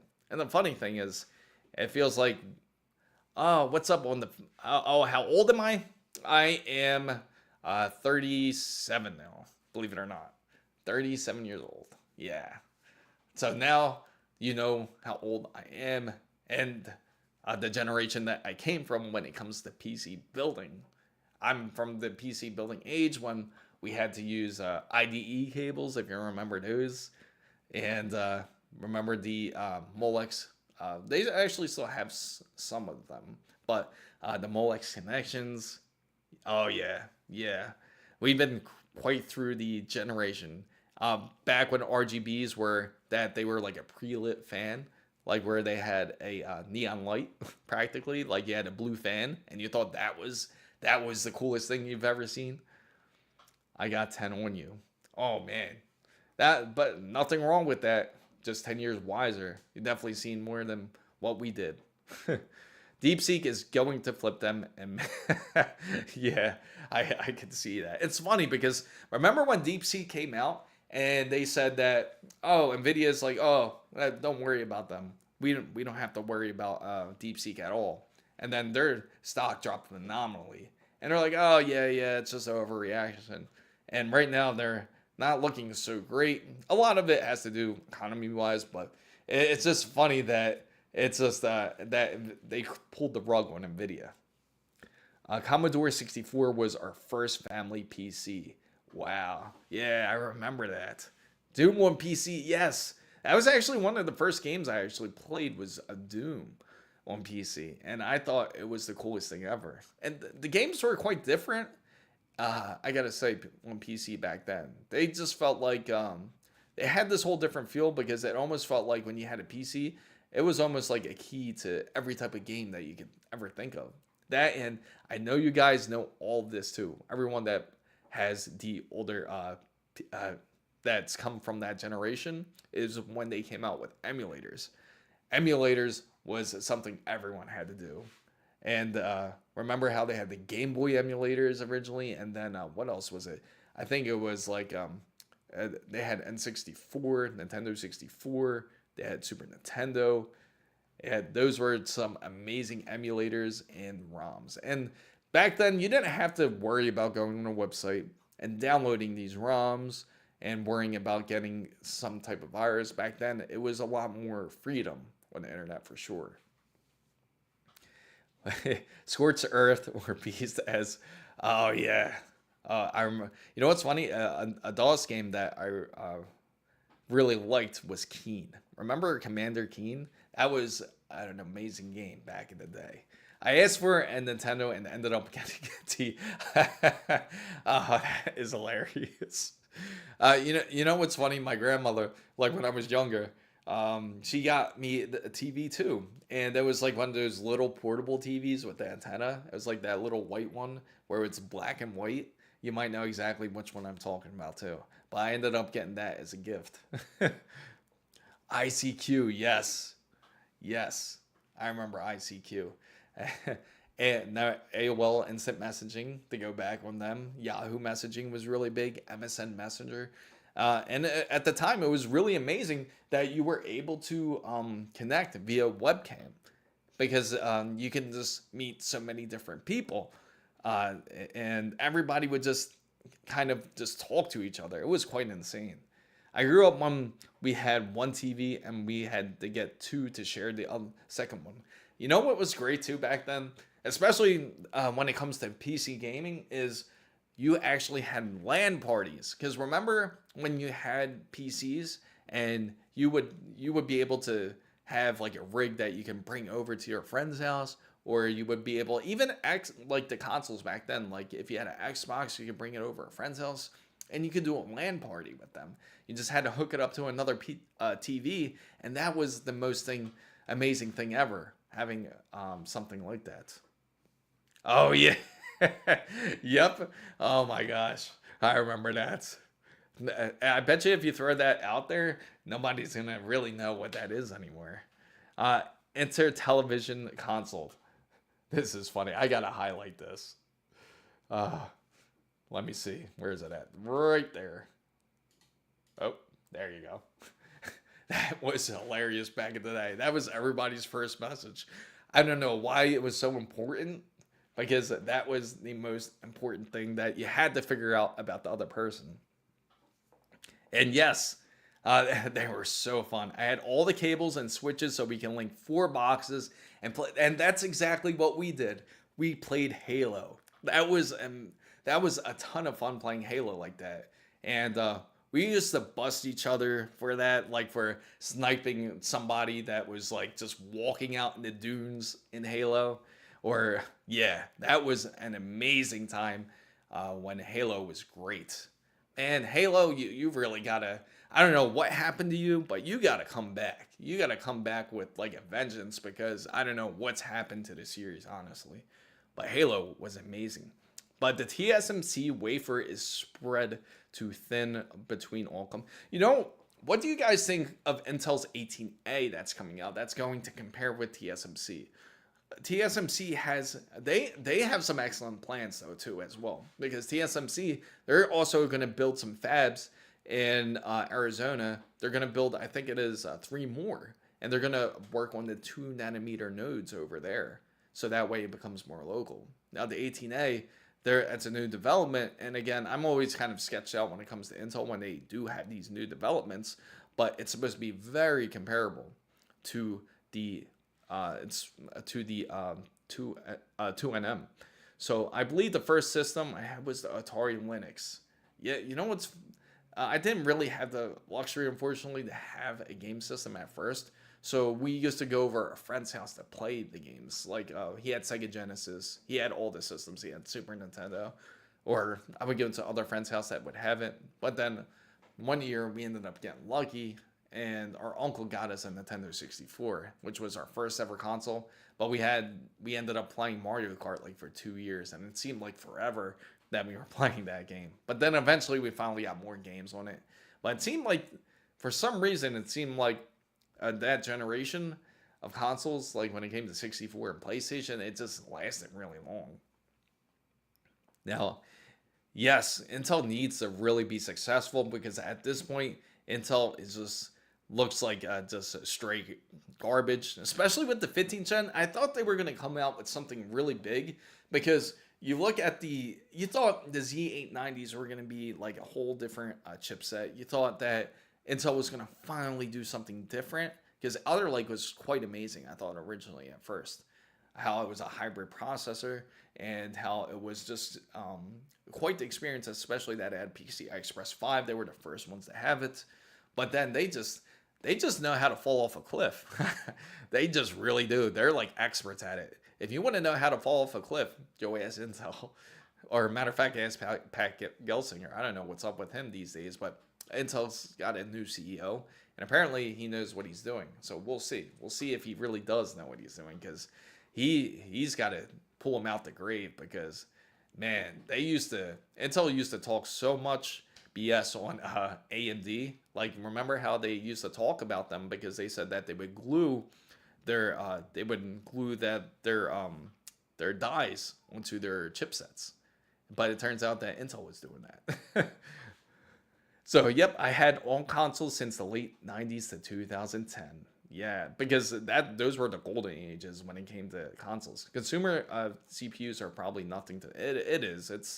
It's really nothing to them. Like, you compare it, just like NVIDIA, they don't really think anything of it. The first Mario Brother game console in 1990.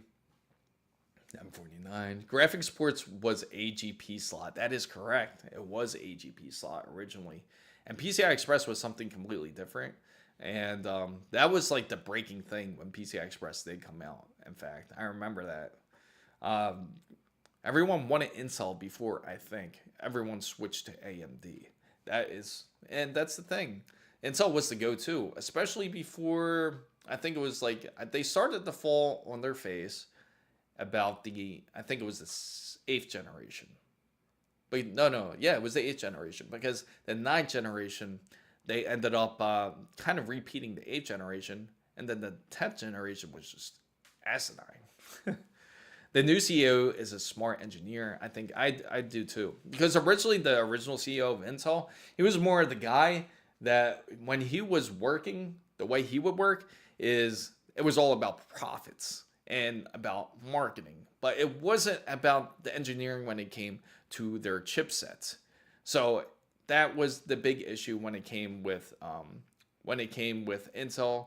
They just turned more into a monster instead of actually coming up with creative ideas, because Intel used to be at the top when it came to the PC industry. It's gotten so bad that Apple has dropped them because of that. And a lot of other companies have done the same with Intel, just ended up dropping them because they have underperformed their expectations.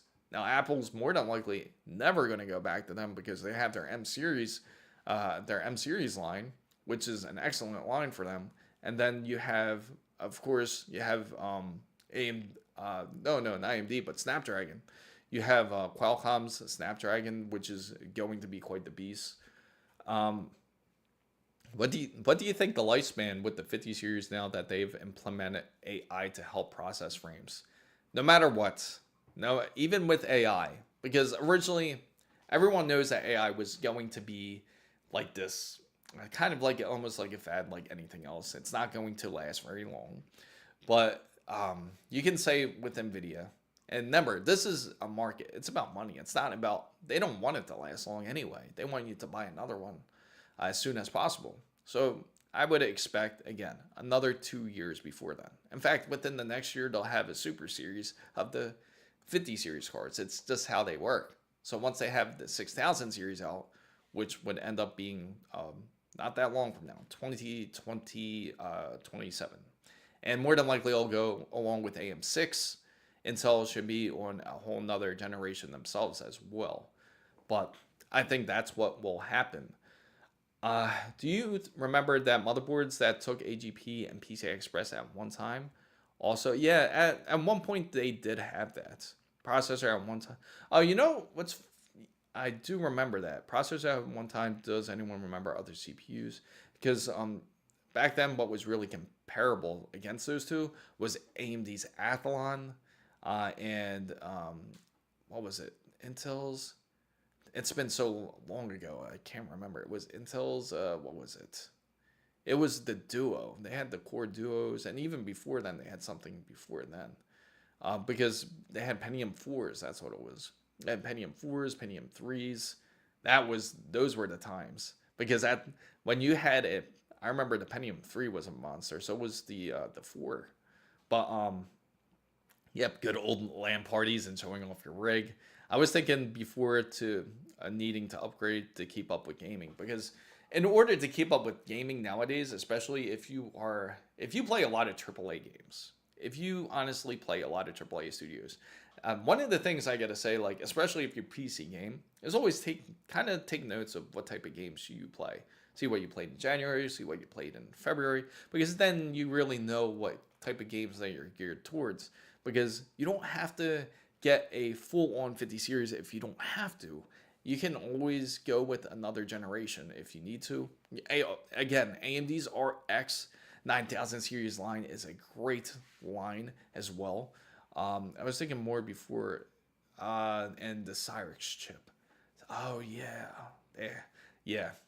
But it's funny because I'm sure all of you remember, going back onto the NVIDIA side too, back then, they also had the M4 boards, because M4 boards were made by NVIDIA. If you got those motherboards, you were ahead of its time, because they were built for LAN parties.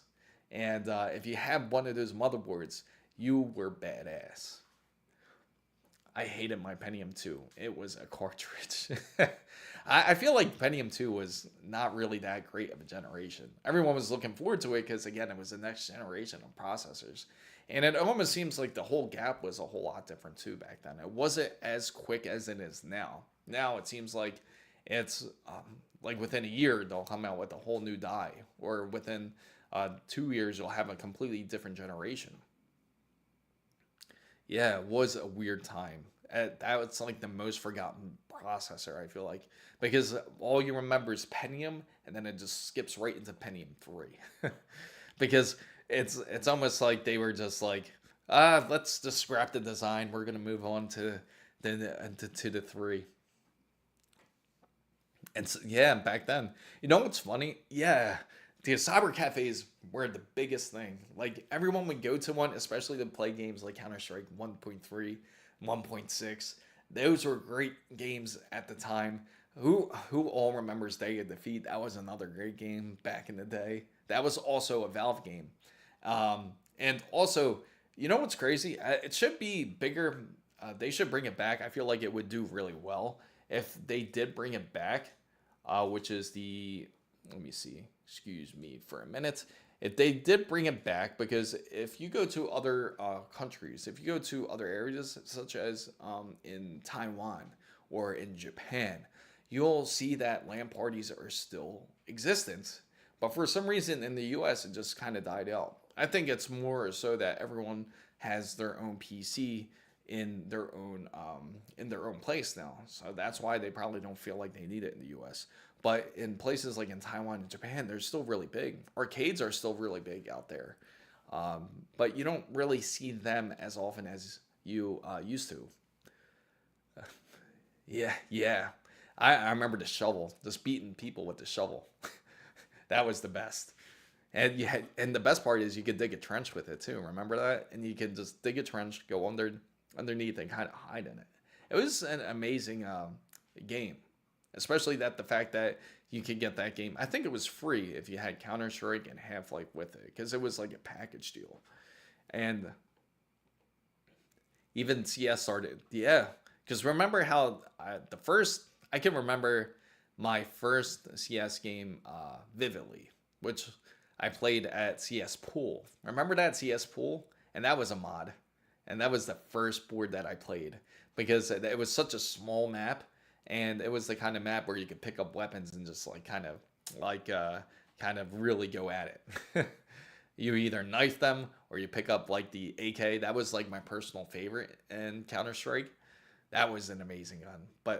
And the best part is it was very realistic in a way to where you had to really be careful the way you shot. Otherwise, you would spray. You were literally spraying the game. It's not like how it is, like in Call of Duty, where you can just pick up a gun and then if you shoot with it, you're going to be dead on.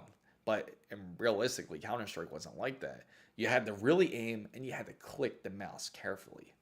I agree with that, because I think Mark is onto something. I think they are certainly bringing arcades back to the US, because I've noticed it starting to grow a little bit in the mall, and hopefully they start growing more, because it's insane. Like in Taiwan and in Japan, they have these arcades where they actually have Halo, and they have Mario Kart. You wouldn't think Mario Kart would be an arcade game, but they have it. They have a lot of Mario games, in fact, in the arcades. They have Pokemon as an arcade game, very common. You could go into a mall, and it's really popular because I guess you can scan it onto your phone and it would save it into like an app, and it's pretty dope. And yes, Aztec. I loved Aztec. Inferno, Dust 1, the Dust 2, those are all classics. CS 1.497 was the first CS I played on dial-up. Oh wow, I can't imagine playing Counter-Strike 1.4 on dial-up. That is pretty crazy. So I think that's what I was playing at the because that's where I first played Counter-Strike. Actually, was in a cafe, just as you can mention. I was actually with a group of friends, and we went to this cafe, and they were like, "Oh, you got to try out this game. It's something different. It's amazing." So we got on it, and I was like, "Man, I gotta get this game because I have a PC at home. I just gotta download it into my PC now."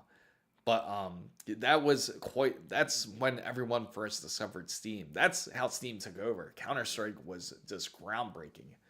I know. I'm talking to everybody who's coming in, especially from a younger generation, are probably like, that game's terrible because you can't crouch, you can't really you can't aim like in Modern Warfare or in Call of Duty. You can't do those type of items, or you don't have the specials or whatever that they. But I gotta say, I'm getting really tired of the Call of Duty series. I'm looking forward to Battlefield 6, because Battlefield 6 looks. Have you guys seen it? They brought back destruction. That's what we want. We want some destruction. We want to be able to shoot down a shed, like a little shed, and blow it up if somebody's hiding in there. We don't want to walk in there and get shot because he's been sitting in the shed for the whole game and camping. That was a big problem. And that's something that we've always grown up on, is that when you see a camper.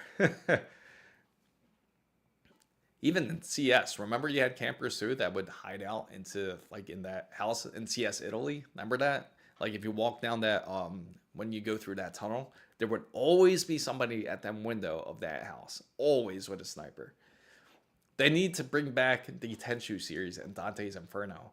I agree. Tenchu was amazing. You know what I really liked about Tenchu was the fact that you can grab the cloth and then you can just bring it up over you and you can hide. That was the amazing part. And they would walk right by you, and you could do that special where you could see that, especially when you played the doctor. That was really cool, where you could go behind them and you can stab them in the neck. Like you hit that point and it shows you the x-ray of it. That was something different. I miss Battlefield after they went down after Battlefield. I agree, because I think Battlefield 3 was where they had the destruction. And then Battlefield 4 just felt different. And then they really went down. You know where they really fell? It's Hardline. What were they thinking with Hardline? Because it was like cops and robbers practically, but a first-person shooter. It felt like Battlefield 4, but it was modded. It was so bad that I didn't even play it. I had the game, but I played it twice, and I was like, I can't play this anymore. But that was bad. Hardline is terrible. Yeah, but I can understand staying away from EA. Yeah, EA's launchers is just terrible. If you ever played go on EA's launcher, that's why they give away so many games. People rave about it like, oh, it's not so bad. They give away a game every month. It's because they're trying to get you on there, and it's so slow. I feel like their UI is just bloat. It honestly is. But the funny thing is, EA's launchers, the other launcher that I had that isn't EA is Rockstar. That's the only other one, because when I installed GTA 5, I actually had the optical disc for GTA 5. That's how long ago I installed it. And you know what's funny? Speaking of Rockstar, what happened to me was when I have GTA 5, right? I have the game. I own the game. For some reason, earlier in the year, when I went to reinstall GTA 5, I was unable to install it. They said I didn't own the game. I was like, what the heck? So I went to go and contact Rockstar about it, and they said that they said I didn't own the game. So luckily, Best Buy keeps a record of everything that you purchase. So even I was able to go back all the way back then when it first released on PC and showed it to them, and then they unlocked the game for me. But tell me how they tried to lock me out of GTA 5 because I have it on optical disc. Isn't that some BS? But yes, absolutely. If I would switch over to Steam if I could with GTA 5 because it's just that terrible. But guys, I gotta use the bathroom real quick. I'll be right back. Excuse me.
All right, guys, back already.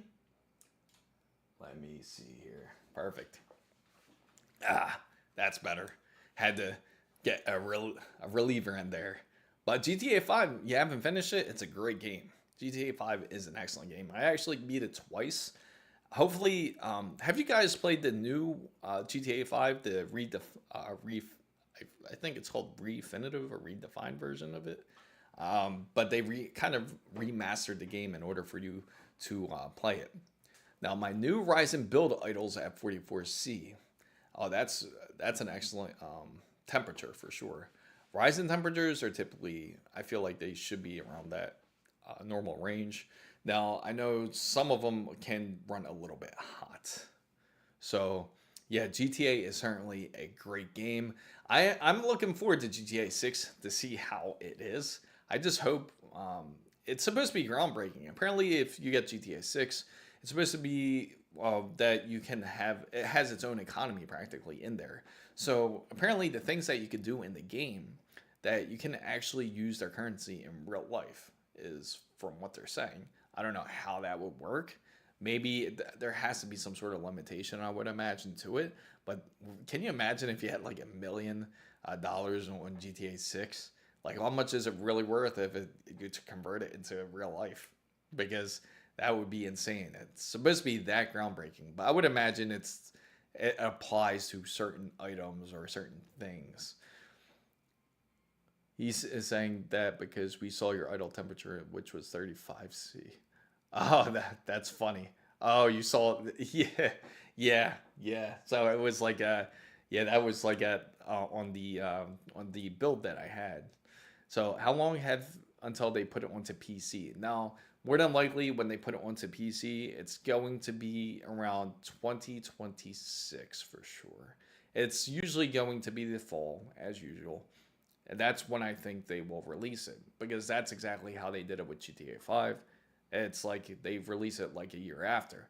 But to be honest, Rockstar really just needs to release it at the same time, because they can make a killing if they just do so. If there's a lot of people with PCs out there. In fact, we're one of the higher majorities, even though it doesn't seem like it, but we are a higher majority when it comes to the gaming industry. But yet they are stubborn enough not to produce it for us. Or maybe it's because it's a lot easier to design the game onto a console first. But again, it still doesn't make any sense to me. So, yes, interesting. So selling it exactly. I think that's part of their strategy too, to be honest. They probably really what they want to do is double dip on it. They want you to buy the game twice. They say, "Oh, most PC gamers, they know this. Most PC gamers own consoles, and most of them probably own a PS5 because that's just how it is. You're gonna have a PC and a PS5 because it wouldn't make sense to have an Xbox and a PC because you have one every game anyway. So they're gonna say let's produce it on PS5 first, and then release it on Xbox probably like a month later, or maybe they'll do the same release depending on if Sony does successfully have that deal, that month exclusive deal where they pay out like I think it was like Rockstar wanted 26 or 27 million for 1 month exclusive, and then on top of it, we'll release it on PC the year later. That way we can get more sales on it, and we'll really sell the PC version as like it'll have one extra feature in there, but you can of course mod it as well. But it's just the fact that they know that they can get their sales. What is more interesting though, I gotta say, is do you think it's going to cost them? You think they really will charge $100 USD for GTA 6? Because then that would pretty much change everything. Because if that's the case, then there's going to be some game companies out there that are going to say our game is worth 100 USD. And yeah, exclusives should be banned because I do agree. Exclusives, it's at the point now where we shouldn't have any exclusives. Because honestly, you want to be able to game with everybody. Even if they're on console already, you want to be able to game with them. You want to be able to play with each other.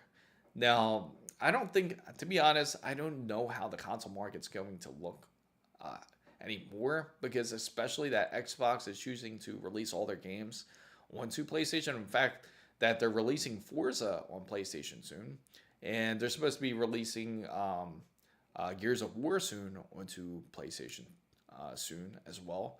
But it's going to be very interesting to see how things turn out, because I know Xbox is more focused on a portable console, and it would make a lot of sense for them. Some say that they're more focused on cloud gaming. I don't think they'll go to that avenue.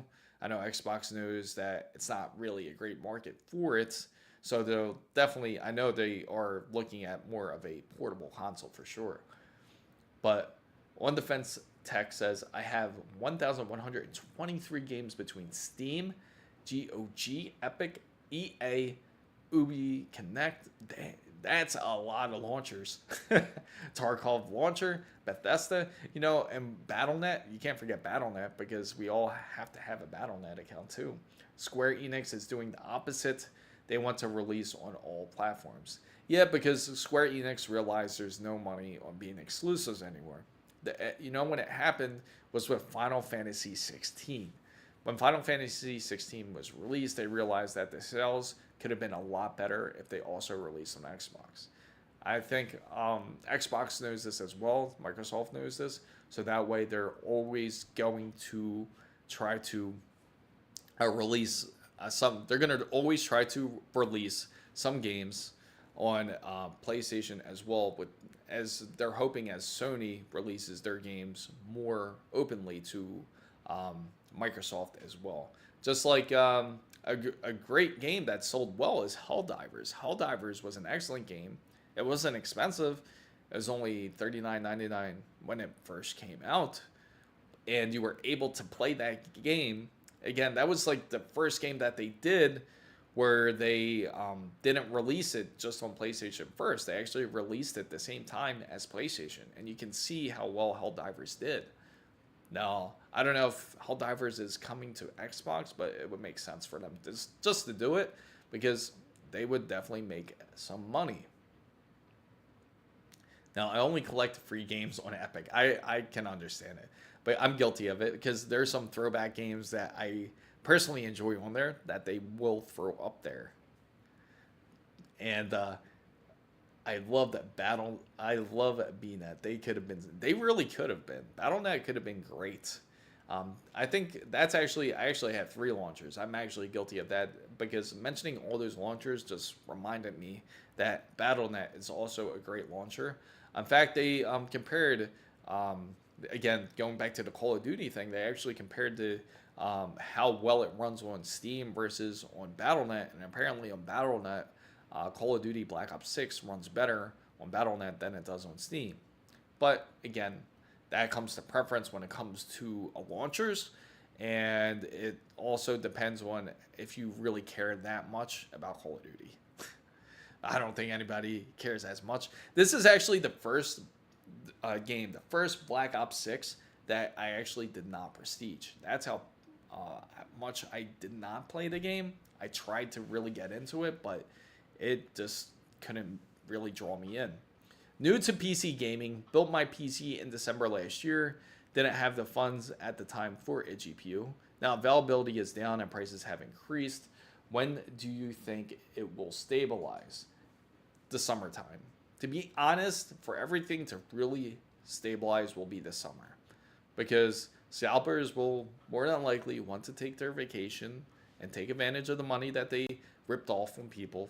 You're going to see more and more supply because eventually it'll get to the point where the demand won't be as high. There won't be people wanting to get a GPU as much. So to be very realistic, it's going to be summertime. To be direct, it's maybe more middle of summer, I would think. We could see more of a regular stock supply and regular pricing when it comes to GPUs. So, fam guys, I thank all of you for joining this stream. I will be doing this every Saturday where I talk to all you guys. Hopefully you guys are enjoying it. This. Make sure to give it a thumbs up if you're not part of the big wonderful fan band. Please join us. We love to talk to you, especially on this channel. As you can see, we all treat each other as family. So thank you guys again so much for joining. Make sure again to join the wonderful fan band. Just hit that subscribe button or follow if you're on another platform, and also make sure to join the giveaway if you haven't already. It's going to be on my latest video, which is the B850 ASUS motherboard. Not my latest video, actually. It's going to be the one before the latest now. But the ASUS B850 motherboard. Yeah, it's no problem, guys. I love talking to you guys, really. And please join the Discord. I would love to see you guys on there. Thank you guys so much for watching. You guys take care and make sure to get your coffee. It's always... Thank you, Ezekiel, for joining. I was just thinking of you. That's why I had to bring up the coffee. I got to go get some, because I feel like I need some caffeine really bad. Thank you, Crispy. I appreciate it. I really appreciate everyone who joined. Thank you. Thank you.